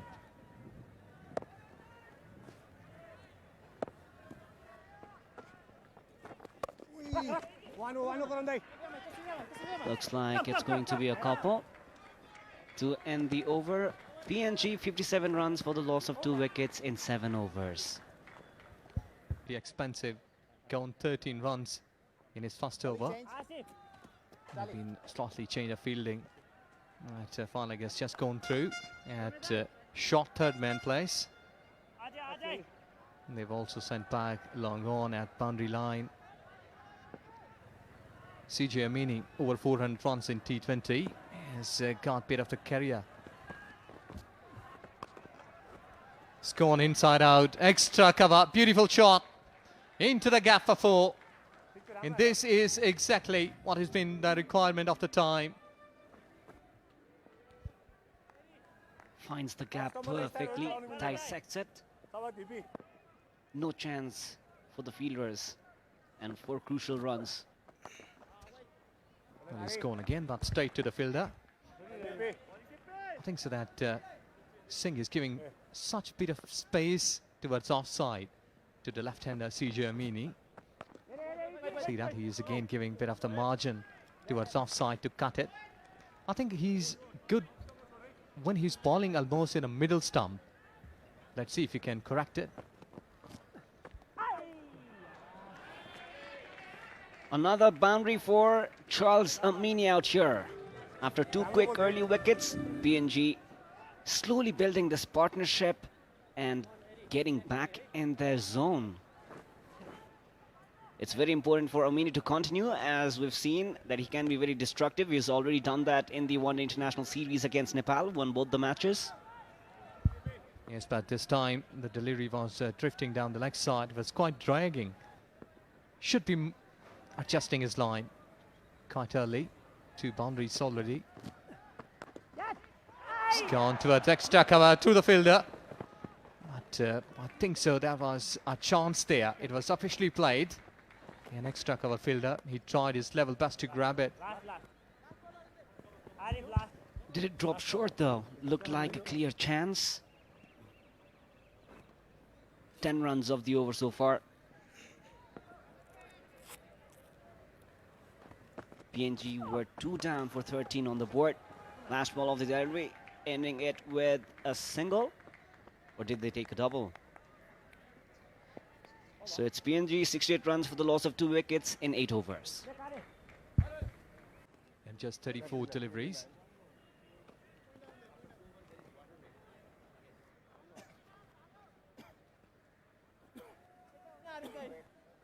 Guys, focus कर रहा है. Let's go, boys. Let's go, boys. Come on, Sandy.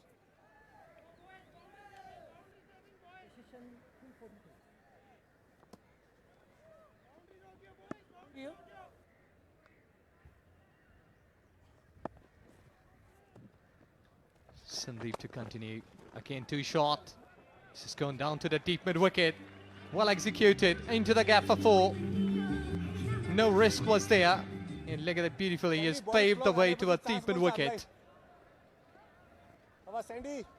Beautiful shot, growing and oozing in confidence. Amini, who actually hails from a family with cricketing roots.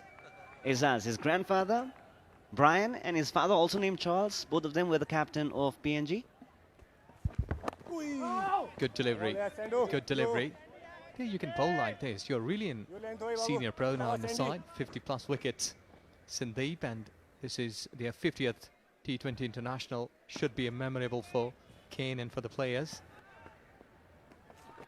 He's appealing for it. I think so. The impact was down the leg side. Yes, exactly so. Good to see him.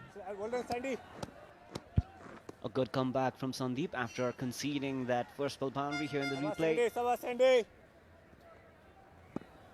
Pitching down the leg.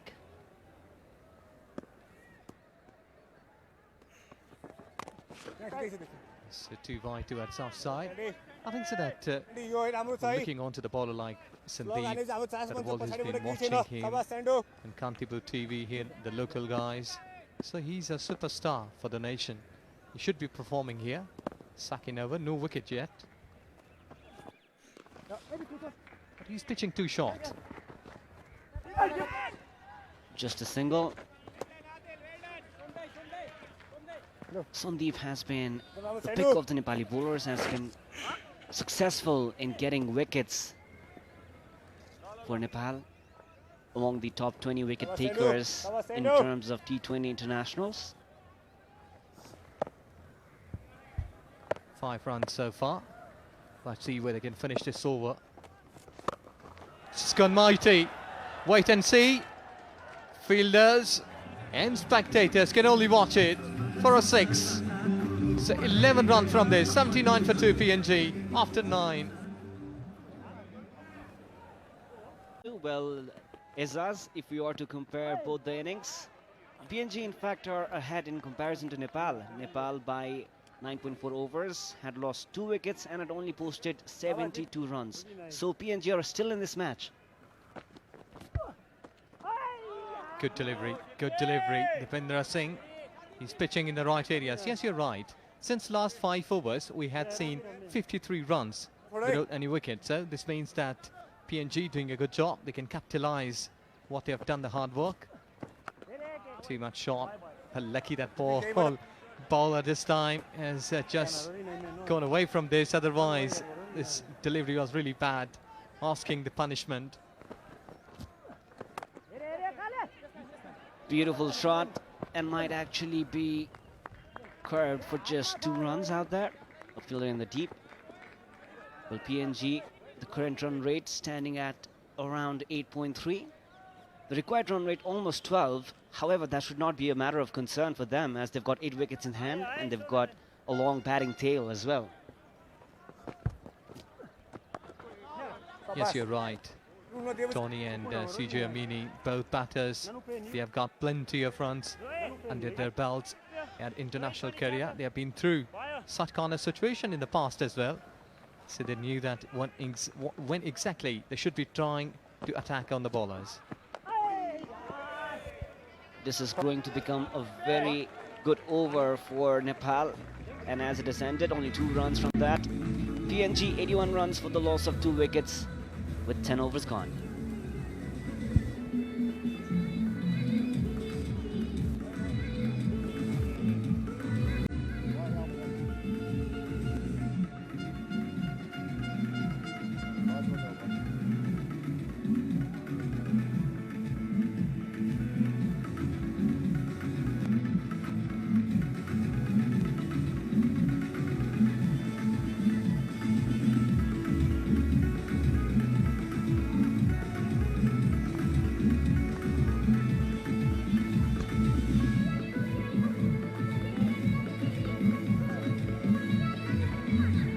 Change in the commentary box. I've got Andrew back with me. Andrew, football and cricket, 2 of the most admired sports in Nepal. Do you play some football? I play some terrible 5-a-side football. I enjoy running around, but it hasn't got a patch on our great game that's coming into your TVs right now. It's the wonderful sport of cricket, and what a setting it is here at the TU International Cricket Ground. set amongst the lush green trees with those beautiful Chobar Dada, the Chobar Hills behind us. It's a little bit too hazy to see those hills, but all eyes on this young Nepali side. Kathmandu Dasanayak is actually out on the pitch.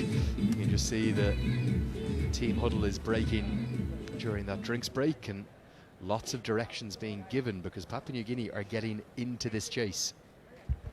Well, in comparison to Nepal, in fact, they're actually ahead by the end of the 10th over. And with wickets in hand and two set batters, Charles Omini, 38, and Tony Ura, 36. This looks, it's going to be an interesting closer to this very important match for PNG. Getting a great shot of the university buildings as well there up to the left, the Tribhuvan University campus that this international cricket ground is based upon. I hope that drone doesn't go too far away, might go missing on us. Fly back towards the ground, lads, come on. It's all been about Tony Ura, this chase. 36 from just 17 deliveries, including 4 maximums. Strike rate of over 200. That's exactly what PNG need. Avinash Bora back into the attack. And it is time for Nepal to grab some wickets out here if they are to win this match. Maybe that's an admission from Sandeep Lamachani that he's just struggled a bit, but Bahara's now flayed away. Going to be a perfect start after the drinks break for PNG, and no surprise, it's Tony Ura. Bahara's gone immediately to death. He's looked for the Yorker, misses it by 6 or 8 inches, and Ura flays it away behind square for 4. Tony Ura continuing his state of mind of smashing. Looks confident and just slaps it, finds the gap. The fielder probably could have done a bit better out there. Karan.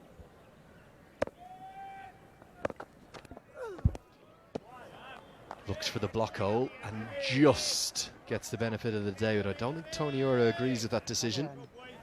Right around the wide line. It's just a guide for the umpires outside the off stump, and Vinay Kumar Jha decides that that isn't wide enough to extend his arms. A rare dot ball for Nepal. Gets it into the block hole again. That's basically what Avinash Bahara does. He does it with great consistency as well. Smart running between the wickets, like Nepal did with Deependra Singh Airi and the partnerships Deependra built. PNG will also have to cash in on the singles and convert them into doubles out here. The couple's very important.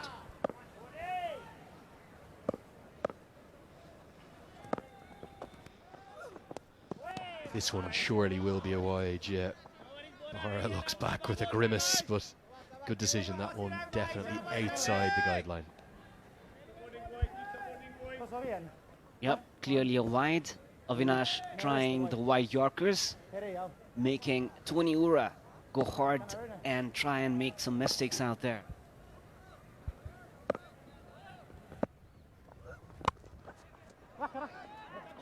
Deep backward point is in place, so it'll just be one. The reason for that quite rare fielding position is because of where Avinash Bahara is targeting. He's targeting that wide Yorker to the right-hander, so Arif Sheikh able to cut that off. It'll bring Amini onto strike.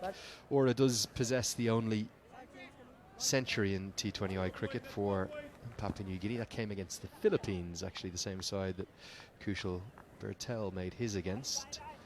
But he's going to probably need to double his score from here to give PNG real hope. Well, Amini now on the strike. He's been the quieter of the batters in this partnership. Not a natural hitter, but he's going to probably get good reward with 4. He's a very stylish stroke maker. There's always a place for 1, maybe 2 of these kind of batters in the lineup. They don't all need to be hitters. You think of Kane Williamson of New Zealand, Joe Root of England. You can get them in at 3. They work the ball around. The hitters come at the other end. The partnership's working very effectively. Another batter in that zone probably is Babar Azam of Pakistan. Definitely not the greatest piece of fielding from Karen KC. They're trying to hide away their big fast bowler a little bit. Fine leg, he dives over that one. There'll be more runs here, and I think it'll be 4 more because square legs up in the circle. So an expensive over, right up with the required run rate. And with 11 overs gone, Amini and Ora are giving real hope. It's 97 for 2.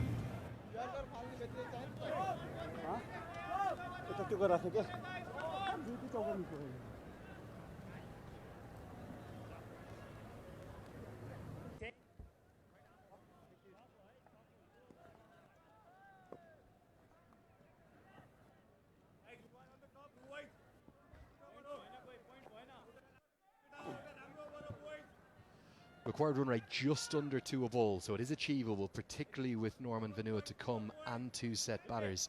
I suspect we may see the big hitting Vanua at number 5, but Amini and Ora have combined really nicely. They've rescued their side from a real spot of bother. They were 13 for 2 in the 3rd over, and they battled back nicely. Ora's being the aggressor, Amini's being the stroke maker and the stylish left-hander. He's worked really nicely with Ora. Ora's just chipped this down the ground. He's picked out Bertel though. I think he's got more of that than he intended. The change of bowling to Kami has worked. Tony Ora's innings that promised so much has now gone, and the 3rd wicket comes. Big advantage to Nepal. Tony Ora wanted to go for the maximum, but failed to clear the rope out there.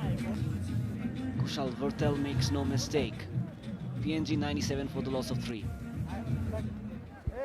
Just take one quick look at the replay. It was aimed into the block hole. I'm not sure he was trying to hit this for 6. I think he was just trying to work it square for a couple. He's got too much of it. Bertel takes the cash. Ora's gone for 43. 97 for 3. Left-hander at the crease, joined by another left-hander. Sese Bao will be at the non-striker's end as the batters have crossed, a law that will soon come out of the game with the updates to the laws from the MCC. It'll be the new batter to the crease, no matter, even if the batters run past each other in the air, trying to simplify the laws. Possibly a pretty good evolution of them as well. But for now, Amini takes the strike and cuts that away brilliantly. It's a fantastic diving stop though from Avanesh Bahara. 3-run save by the big fast bowler. Was slapped hard, but Avinash being congratulated by his teammates out there. Brilliant effort at the rope. Those saved 3 runs might come handy.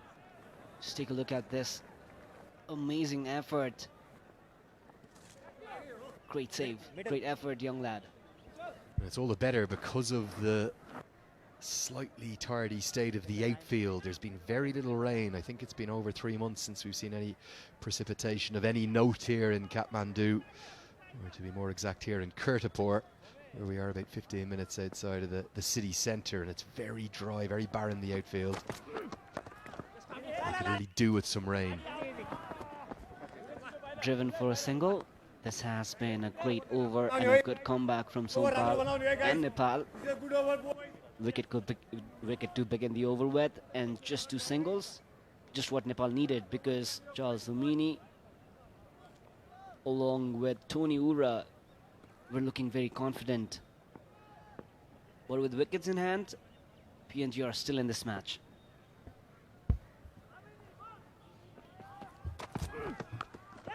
Cut away powerfully again, and Bahara's going to have more work to do. He does it pretty effectively.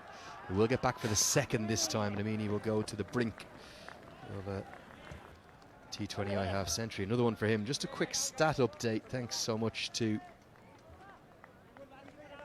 Bishwash Thapa for sending me this one on Twitter. That 32-run over in the 19th over of the innings, the joint 4th most expensive over in the history of the 1500 T20Is we've seen so far. Top of the list, of course, the Yuvraj Singh and Kyron Pollard, tied with those 6 sixes apiece, coming for India against England and West Indies against Sri Lanka, 14 years apart. But there was a real chance for a moment of history here today as Bao and Kami get themselves in a muddle, because if Dipendra Singh Airi had hit that last ball for 6, we'd have had 38 runs from the over, never achieved before in international cricket. That free hit being converted for a 6 was a great opportunity, but wasn't to be. Here a bit of funny bit of incident out there. It's been played in the most magnificent of spirits, this series, and you'd expect no less from two of the best sides on and off the pitch you'd ever want to meet, both Papua New Guinea and Nepal. They have a great culture around their squads and they do everything right off the pitch. Single for Amini will get him to 50. In fact, it won't, or it will get him to 50, just showing the wrong batter there. 40 deliveries, it's come off. That'll bring us to the end of the 12th over. We'll come back with more on that. 102 for 3. To the attack. 102 for 3 after 12, Papua New Guinea. Hit into the offside. There's a fielder right there, won't carry to him. And interestingly, PNG side ahead of where Nepal were at this stage, even though they've lost one more wicket after 12 overs. The home side 94 for 2. Sandeep into his third over, yet to pick a wicket in this match. Go boys, let's go boys! You would want to continue his impressive form and streak of taking wickets for Nepal. Reverse sweep attempted. Maybe just coming off the glove. I think it's going to be given as runs. I'm not going to call that one a drop chance. It's maybe hit off the hip or something of Dilip Nath as well. Just a single for Bao. That required run rate's going to climb ever higher, getting up north of 2 a ball now, going over 12 and over required. That's why the aggression is attempted in almost every stroke now. It's going to be a big effort for PNG to get even closer. 2 runs from that shot, 4 runs from the first 3 deliveries. Some cheer in the crowd, spectators. Looking forward to another great finish of T20 match here at the TU ground.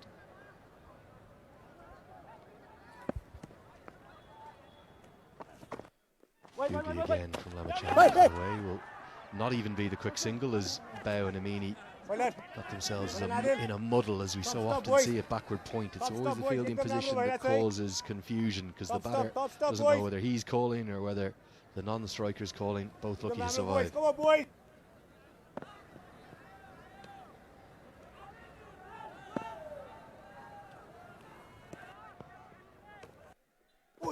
Break this time.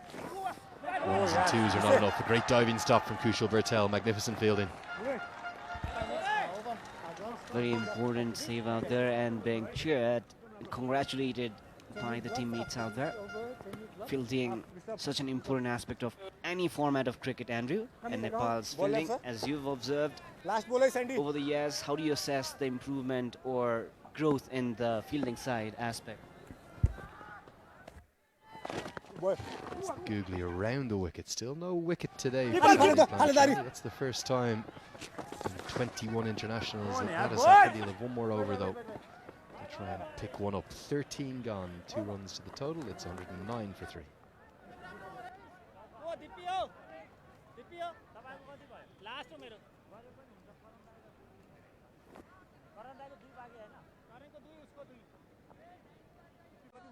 नेपालमै नवीन प्रविधिद्वारा उत्पादित Jagdamba super sign तथा ग्याल्भा plus जस्ता पाता जीवनभरको भरोसा। उदयपुरको चुनढुङ्गाबाट तयार गरिएको the best Shaurya cement मेरो Hero Super Splendor. The home side, Pabudu Dasanayake, great to see him back. He's got a great respect and following, not just from the fans but all of the players, and he seems to me to be uniting this young side and building very much for the future. It's a bright future indeed. He's also got a great eye for the young talents. PNG camp out there. Feel like having some oranges?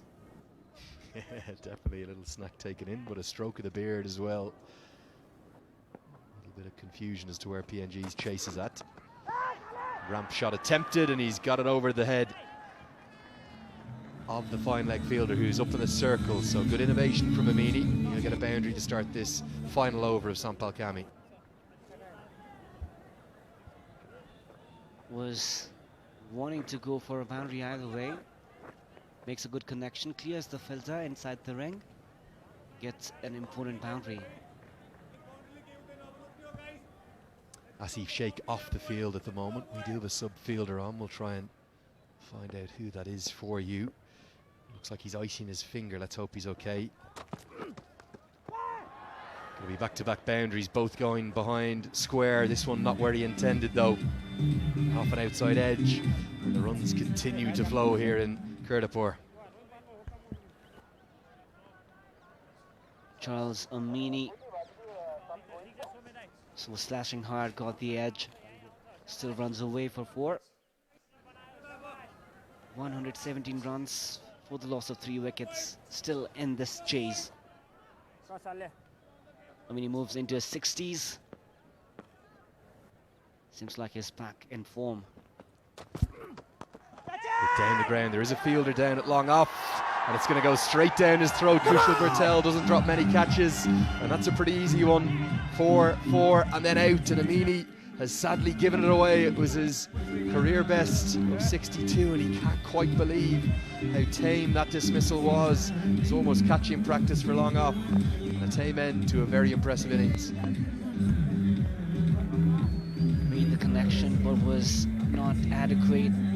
And Kushal Bertel, one more time in the thick of the actions, does not miss many.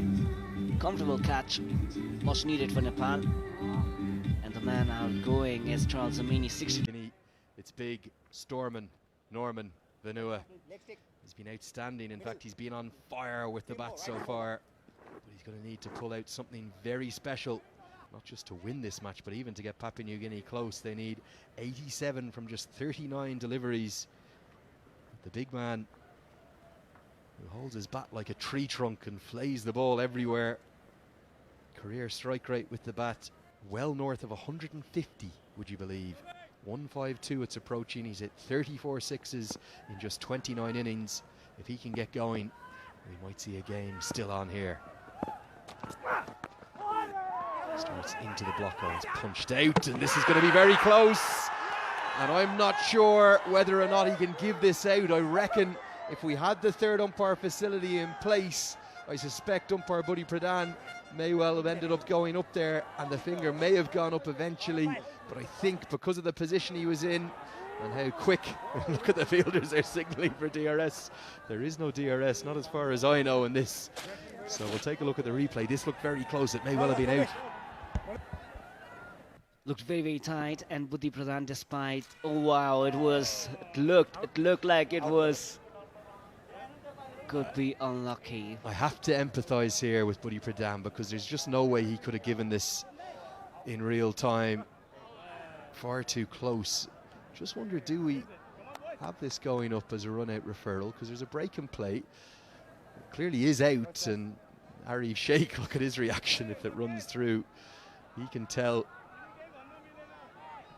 Buddy Pradhan, he had to sprint to try and get into position. Look at Arif Sheikh, he's saying, Buddy, it is out. I saw it. I'm telling you. I promise you, Buddy. I was right in position. I'm practicing for my next career. It was out, Arif. And right he was, but I can't argue with Buddy Pradhan there. He couldn't give it out. He wasn't able to get around in time. And Norman Vanua survives. No ball signalled. We're going to have a free hit.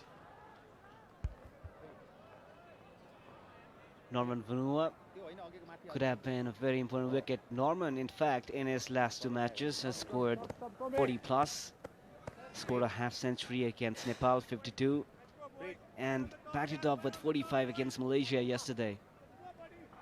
The reason Buddy Pradhan couldn't give that out, he couldn't be certain. There's Kami just overstepping by margins.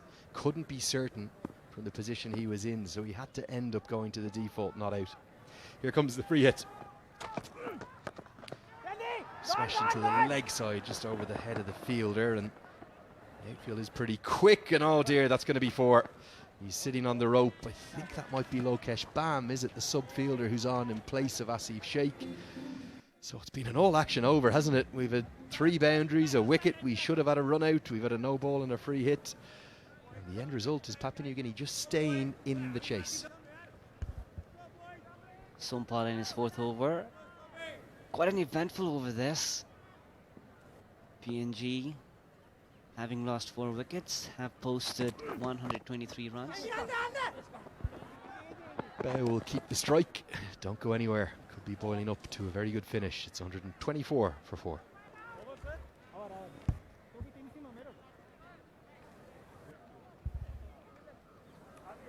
Not just the group stages, but the whole tournament. 2 more group games remain after today in the SkyExchange.net T20 Tri-Series Nepal, powered by Dafa News.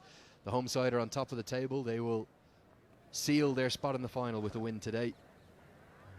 Papua New Guinea will have a tall task to get past Malaysia to join them. We've got games tomorrow and Saturday, Super Saturday, where we'll see a big crowd for that Nepal versus Malaysia game. And then we'll have a day off on the Sunday before the grand final on Monday. It's going to be Avinash Bahara to bowl the 15th over. Lamachani will hold himself back, maybe wait to bowl to Vanua. That comes into the pad, full, straight and not out. The reason why, it's just hit him outside the line of off stump. I think Bow has got to cross his stumps, and that is what the umpire has decided. Definitely going on to hit the stumps, just outside the line. Very hopeful out there, Avinash. 5 bowlers used by Nepal so far. Avinash into his 3rd. Sompal Kami and Karan Casey have picked 2 wickets each. Yeah, the issue is there's still an over of both Irie and Lamachani, which Vanua could well target.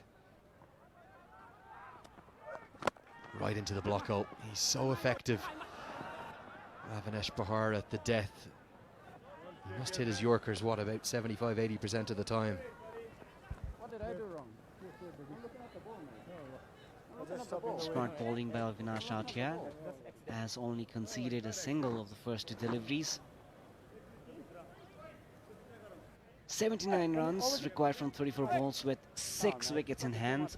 Now in Vanua, the person who can actually do it for PNG. Well, if Vanua gets going, the required run rate's not going to matter. That's how good he is at clearing the ropes. He's been hit or miss historically, but he's evolved probably from an out-and-out bowler who smashes it down the end into a full all-rounder. And look at the panic that his mere presence at the crease has brought about. Lamachani having a discussion with Bahara, where do I put the fielders?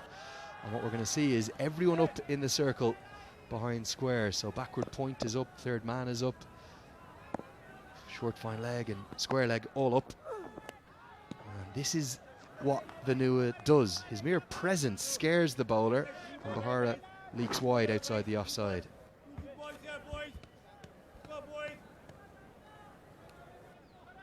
The skipper and the senior folks in the squad probably need to have a bit of conversation with the youngster.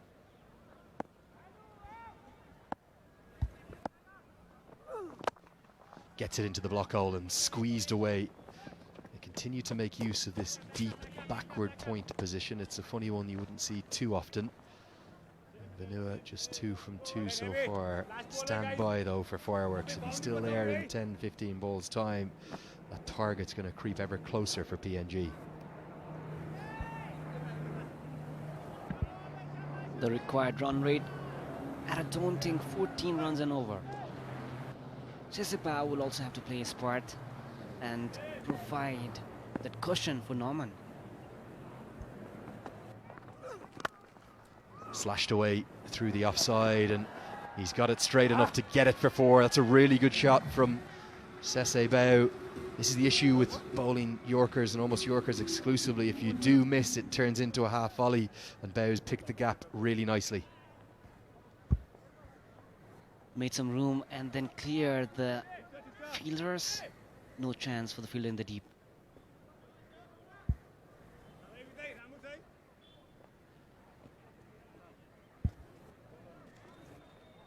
Umpires having a look at the ball.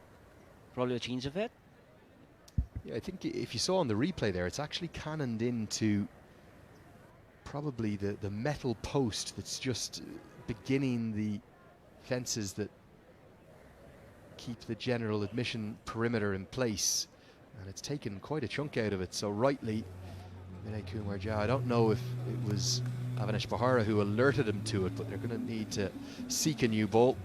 Let's see if we can have a look at the batting cards and maybe the bowling cards as well during this slight break in play, and see what the options are, what the state of play is as Papua New Guinea try to chase down what would be the highest total they've ever chased in their T20I history. They need 204 runs.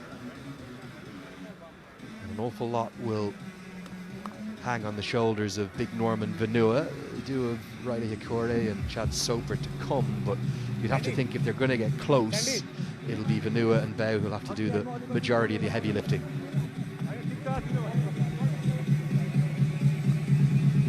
Five bowlers used by Nepal so far, 2 wickets each for Karan Casey and Sompal Kami. Sandeep Lamichhane remains wicketless in his 3 overs. 31 runs conceded. He'd probably be concerned with that figure. But one of the concerns with the spinners having been expensive today, not just in the first innings but also now in the second innings, will be there's still 2 overs of spin left that they'll have to bowl unless Lamichhane turns to someone like Arif Sheikh or maybe the debutant with some medium pace. It's well bowled. Down the leg side it might have been, but it's gone through the legs of Sese Bao, so it won't be signalled as a wide.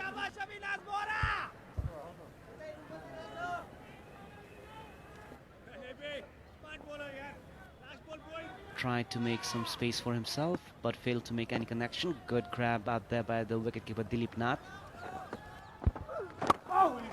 Brilliant skills from Avanesh Bahara, and he's managed to keep both Bao and, crucially, Norman Vanua quiet for the moment. A quarter of the chase remains. We could still be in for a thrilling finish. It'll be Sachin and Ijaz to talk you through it. We'll have a commentary change. 1-3-2 for 4. 72 runs required of the last 30 balls. With me is my friend from Pakistan, Ijaz. A very good afternoon. What an exciting 5 overs coming up. Yes, thank you very much. Should be another exciting game of day, because we had seen ODIs, the rest of 3 T20s. Try to heave it down the ground. Norman Vanua and Sese Bao. I think Norman Vanua is the key here. He has all the abilities to go after the ball and get those quick runs and big overs for his team. Deepinder Singh Airy has been just expensive. But to me, a couple of good overs here. Earlier on, like 16 or 17 should be there, like big overs, where they can achieve like 15 to 20 runs, so that they can bridge the gap, which is 71 required in 29 deliveries. Infielders, they need to follow the instructions of their captain. They need to support their bowler.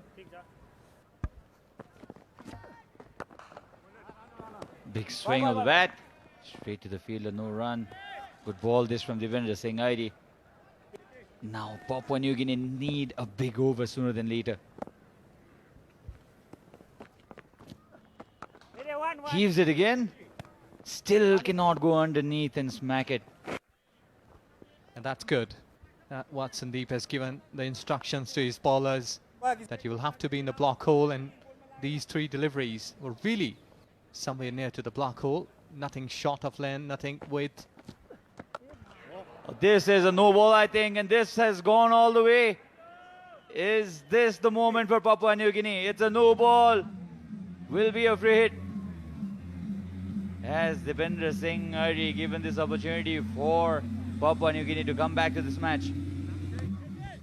Well, Singh has just destroyed his over with his mighty no ball and a 6. I think so that has just slipped away from his fingers. That's why he has just gone aerial, and look at that. This has gone too high. We had lots of balls being lost today. 3 while in the inning of Nepal, and now another one. That umpire is almost down there, and he has given the ball. No ball is a crime in the shorter format of the game, and coming from a spinner, even bigger a crime. Free hit now. Sese Bao, I'm sure, will look to capitalize on this. He cannot get out, mind you. As Ijaz said, plenty of balls lost and even having to be replaced.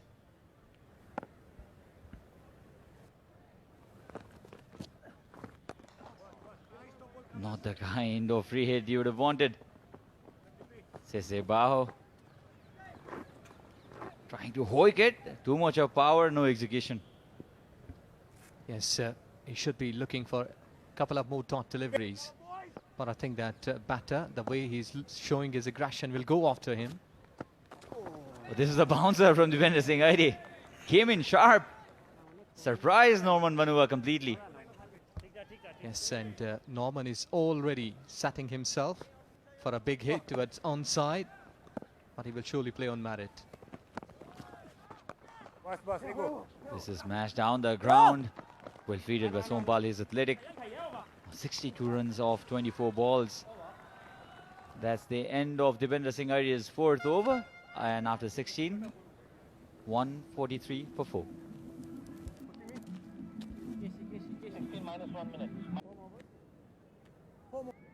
To contain Papua New Guinea, they need 62 runs from the last 4 overs. Had it been international cricket before 10 years, this would have been game over. But that is how cricket has evolved. It has been batsman's game. Even the mind and the calculation of the game of the batsman now, they're not thinking of how many runs required. They're only thinking it's about 2 big overs. Karan Kesey. Oh, this has found the middle of the bat. And this has been launched, in fact, out of the ground. The crowd also, mere spectators. Are we in for a thriller? Said Norman was already set for such kind of shot. He was waiting for that delivery. He wasn't using his feet, just staying there and hammering it and long on. What a wonderful hit under a huge pressure. And this is exactly required here from PNG, and Nepal should be having 2 ODIs in their minds. That's how PNG chased down. They've just been in this style. What a wonderful hit. It's modern day cricket for you. That's when they know when to accelerate. If they can get something like Nepal got in their 17th over, 18th over, I beg your pardon. 32 runs came out of it.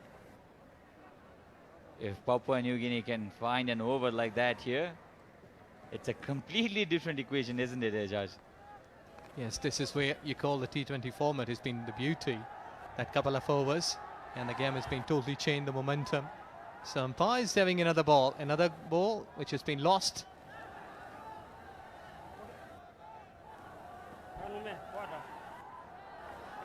Oh, there is some noise in crowd.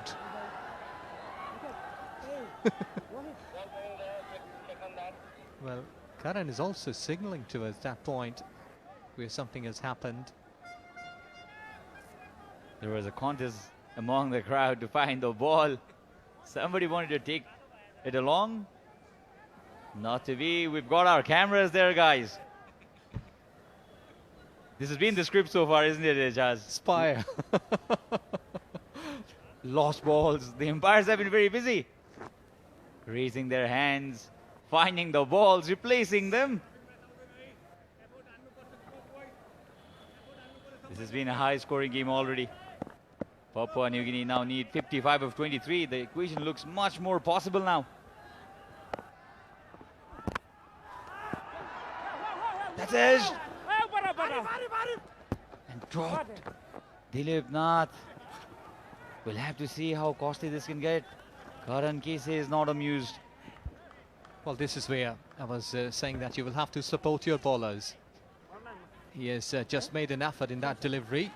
Edged away, and wicketkeeper just popped up. He was just pushing his body there rather than the hands.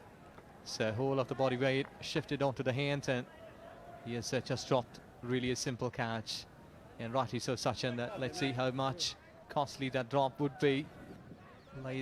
Let's wait and see. 150 off for PNG.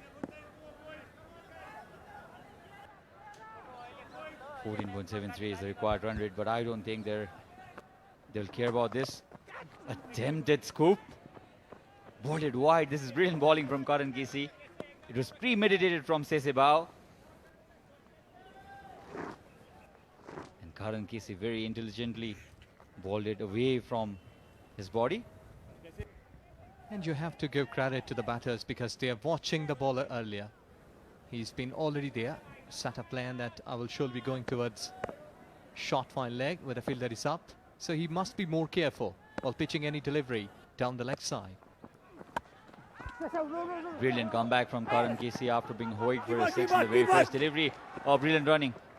Misfield from Rohit will allow another run to Papua New Guinea's tally. 153 they are at this point of time. Well, at the bottom, the fielder just took off his eyes rather than he was watching the running between the wicket at how much, because there are already 2 runs. I think that he could have tried to just get an underarm throw quickly and can try to get a run out there rather than looking onto the batters at how much they have been scoring runs. Oh, this was another powerful shot attempted. Lucky to survive if Norman Vanua. And that drop catch from Dilip Nath nearly carried to the third man inside the circle. Funny things happen in cricket. I remember Geraint Jones dropping one and passing on to the first slip, that famous Ashes encounter in 2005.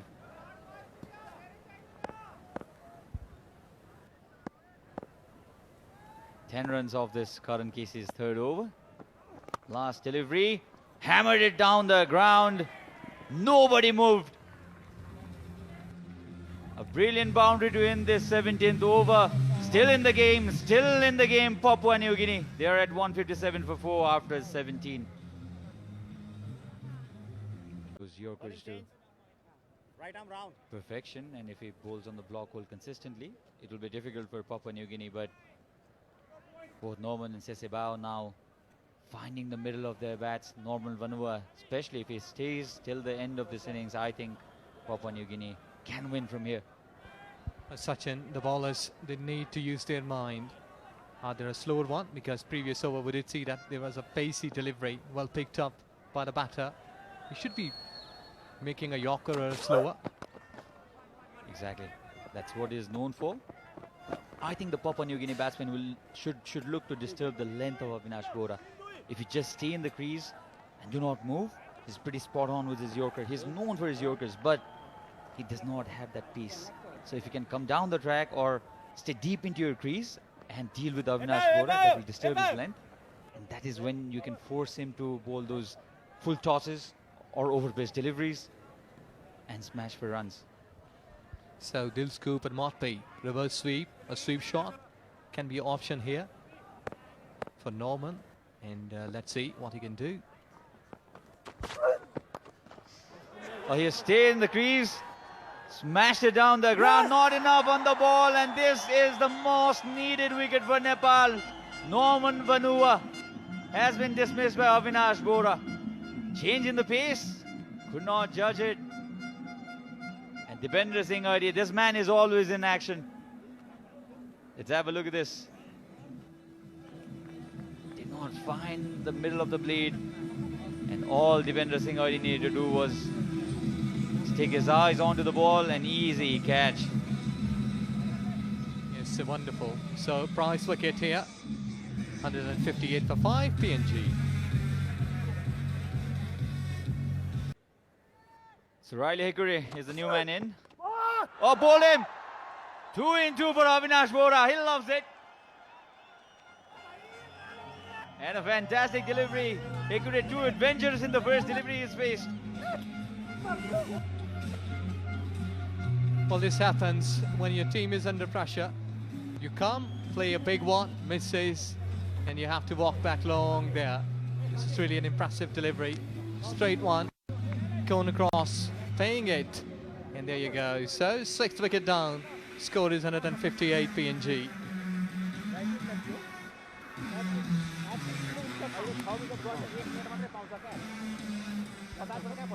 The crowd going hat-trick, hat-trick. They want a hat-trick from their local boy, Avinash Bora. 2 in 2. Chad Soper will be facing Avinash Bora. What's it going to be? Is it going to be a Yorker at the block hole? Crowd excited. We're excited. Everybody's excited for Avinash Bora. On a hat-trick. And what happens on a 50th T20 International? You are getting a hat-trick. To be on the ground. Just a single. Avinash Bora has taken 2 important wickets for his team. And this is looking really difficult for Papua New Guinea, to be realistic now. 45 or 14. But you never know. As I said, somebody had to play the knock of their life, knock of his life in this match for Papua New Guinea to win. Well, I think Sachin so far at this moment, the bowler's confidence is really in a high. And they've been pitching the ball in the right areas. They're not allowing anything to the batters to free their arms. And so far so good. Sandeep and company doing a good job.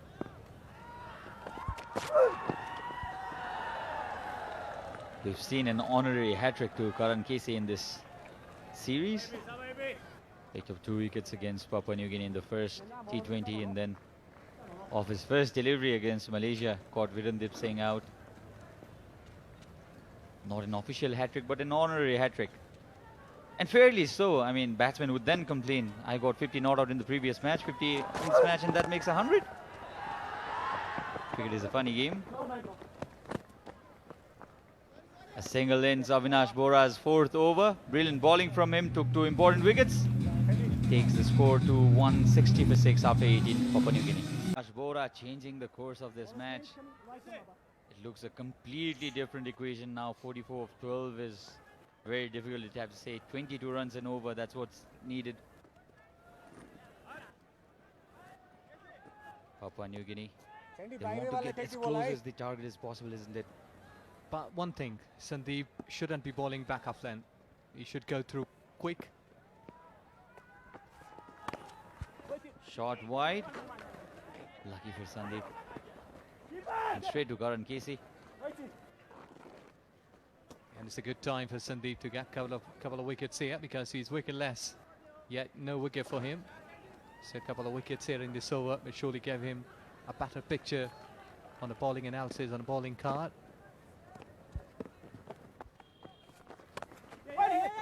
Short again. He's been on the shorter side today, Sandeep. Hasn't been the best day for him with the ball. Wicketless still. 4 more deliveries for him to go. Karan Casey is a relaxed man now. Yes, exactly. He has done a good job. 50th T20 international. Must be a happy captain for the side because this is really a big achievement.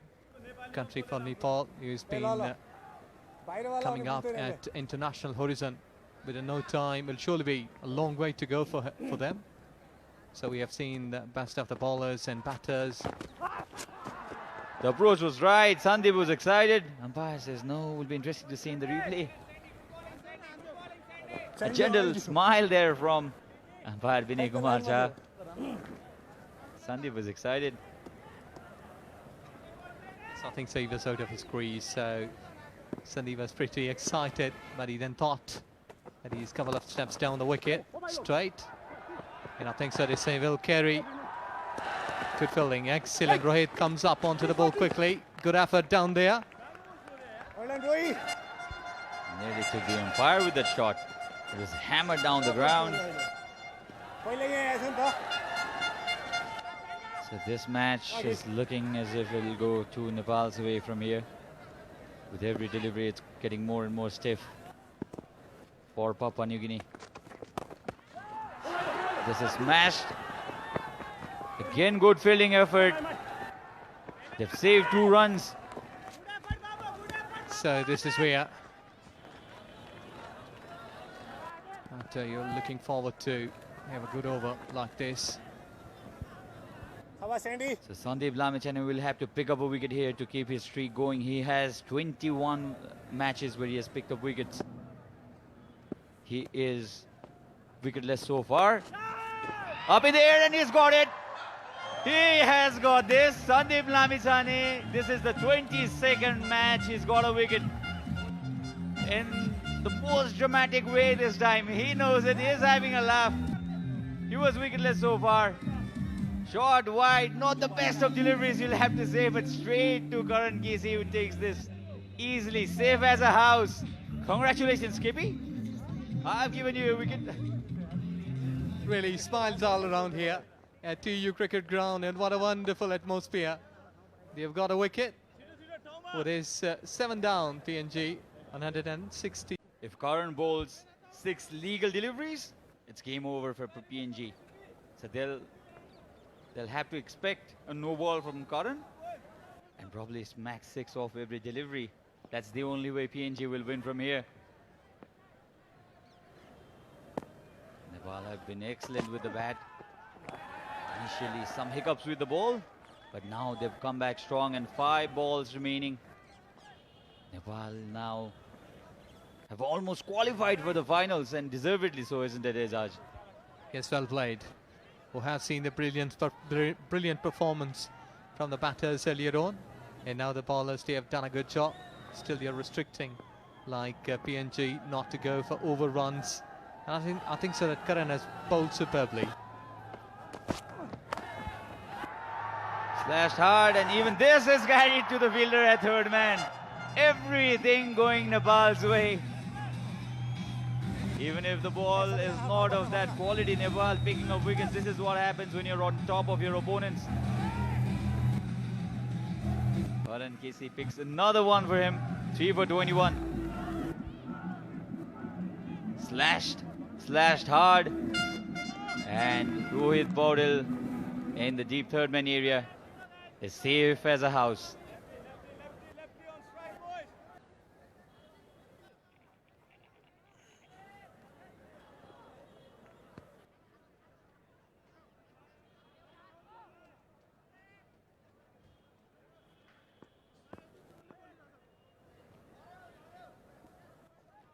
So Karan Casey.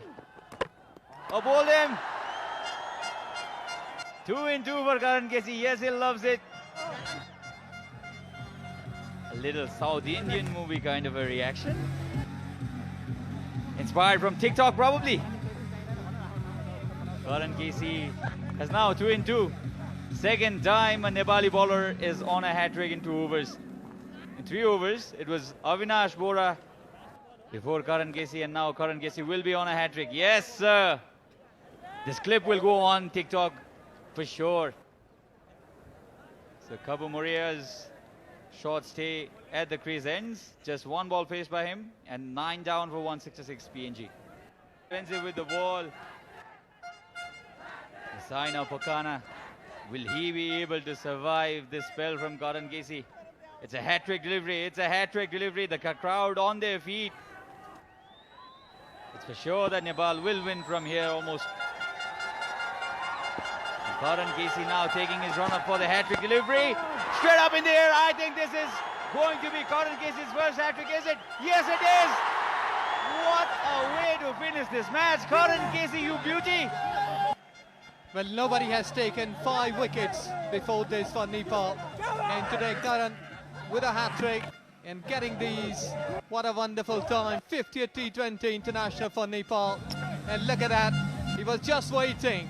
I'm about to record a big one here in Nepal cricket history, here at TU Cricket Ground. What a wonderful atmosphere here, with Nepal winning it.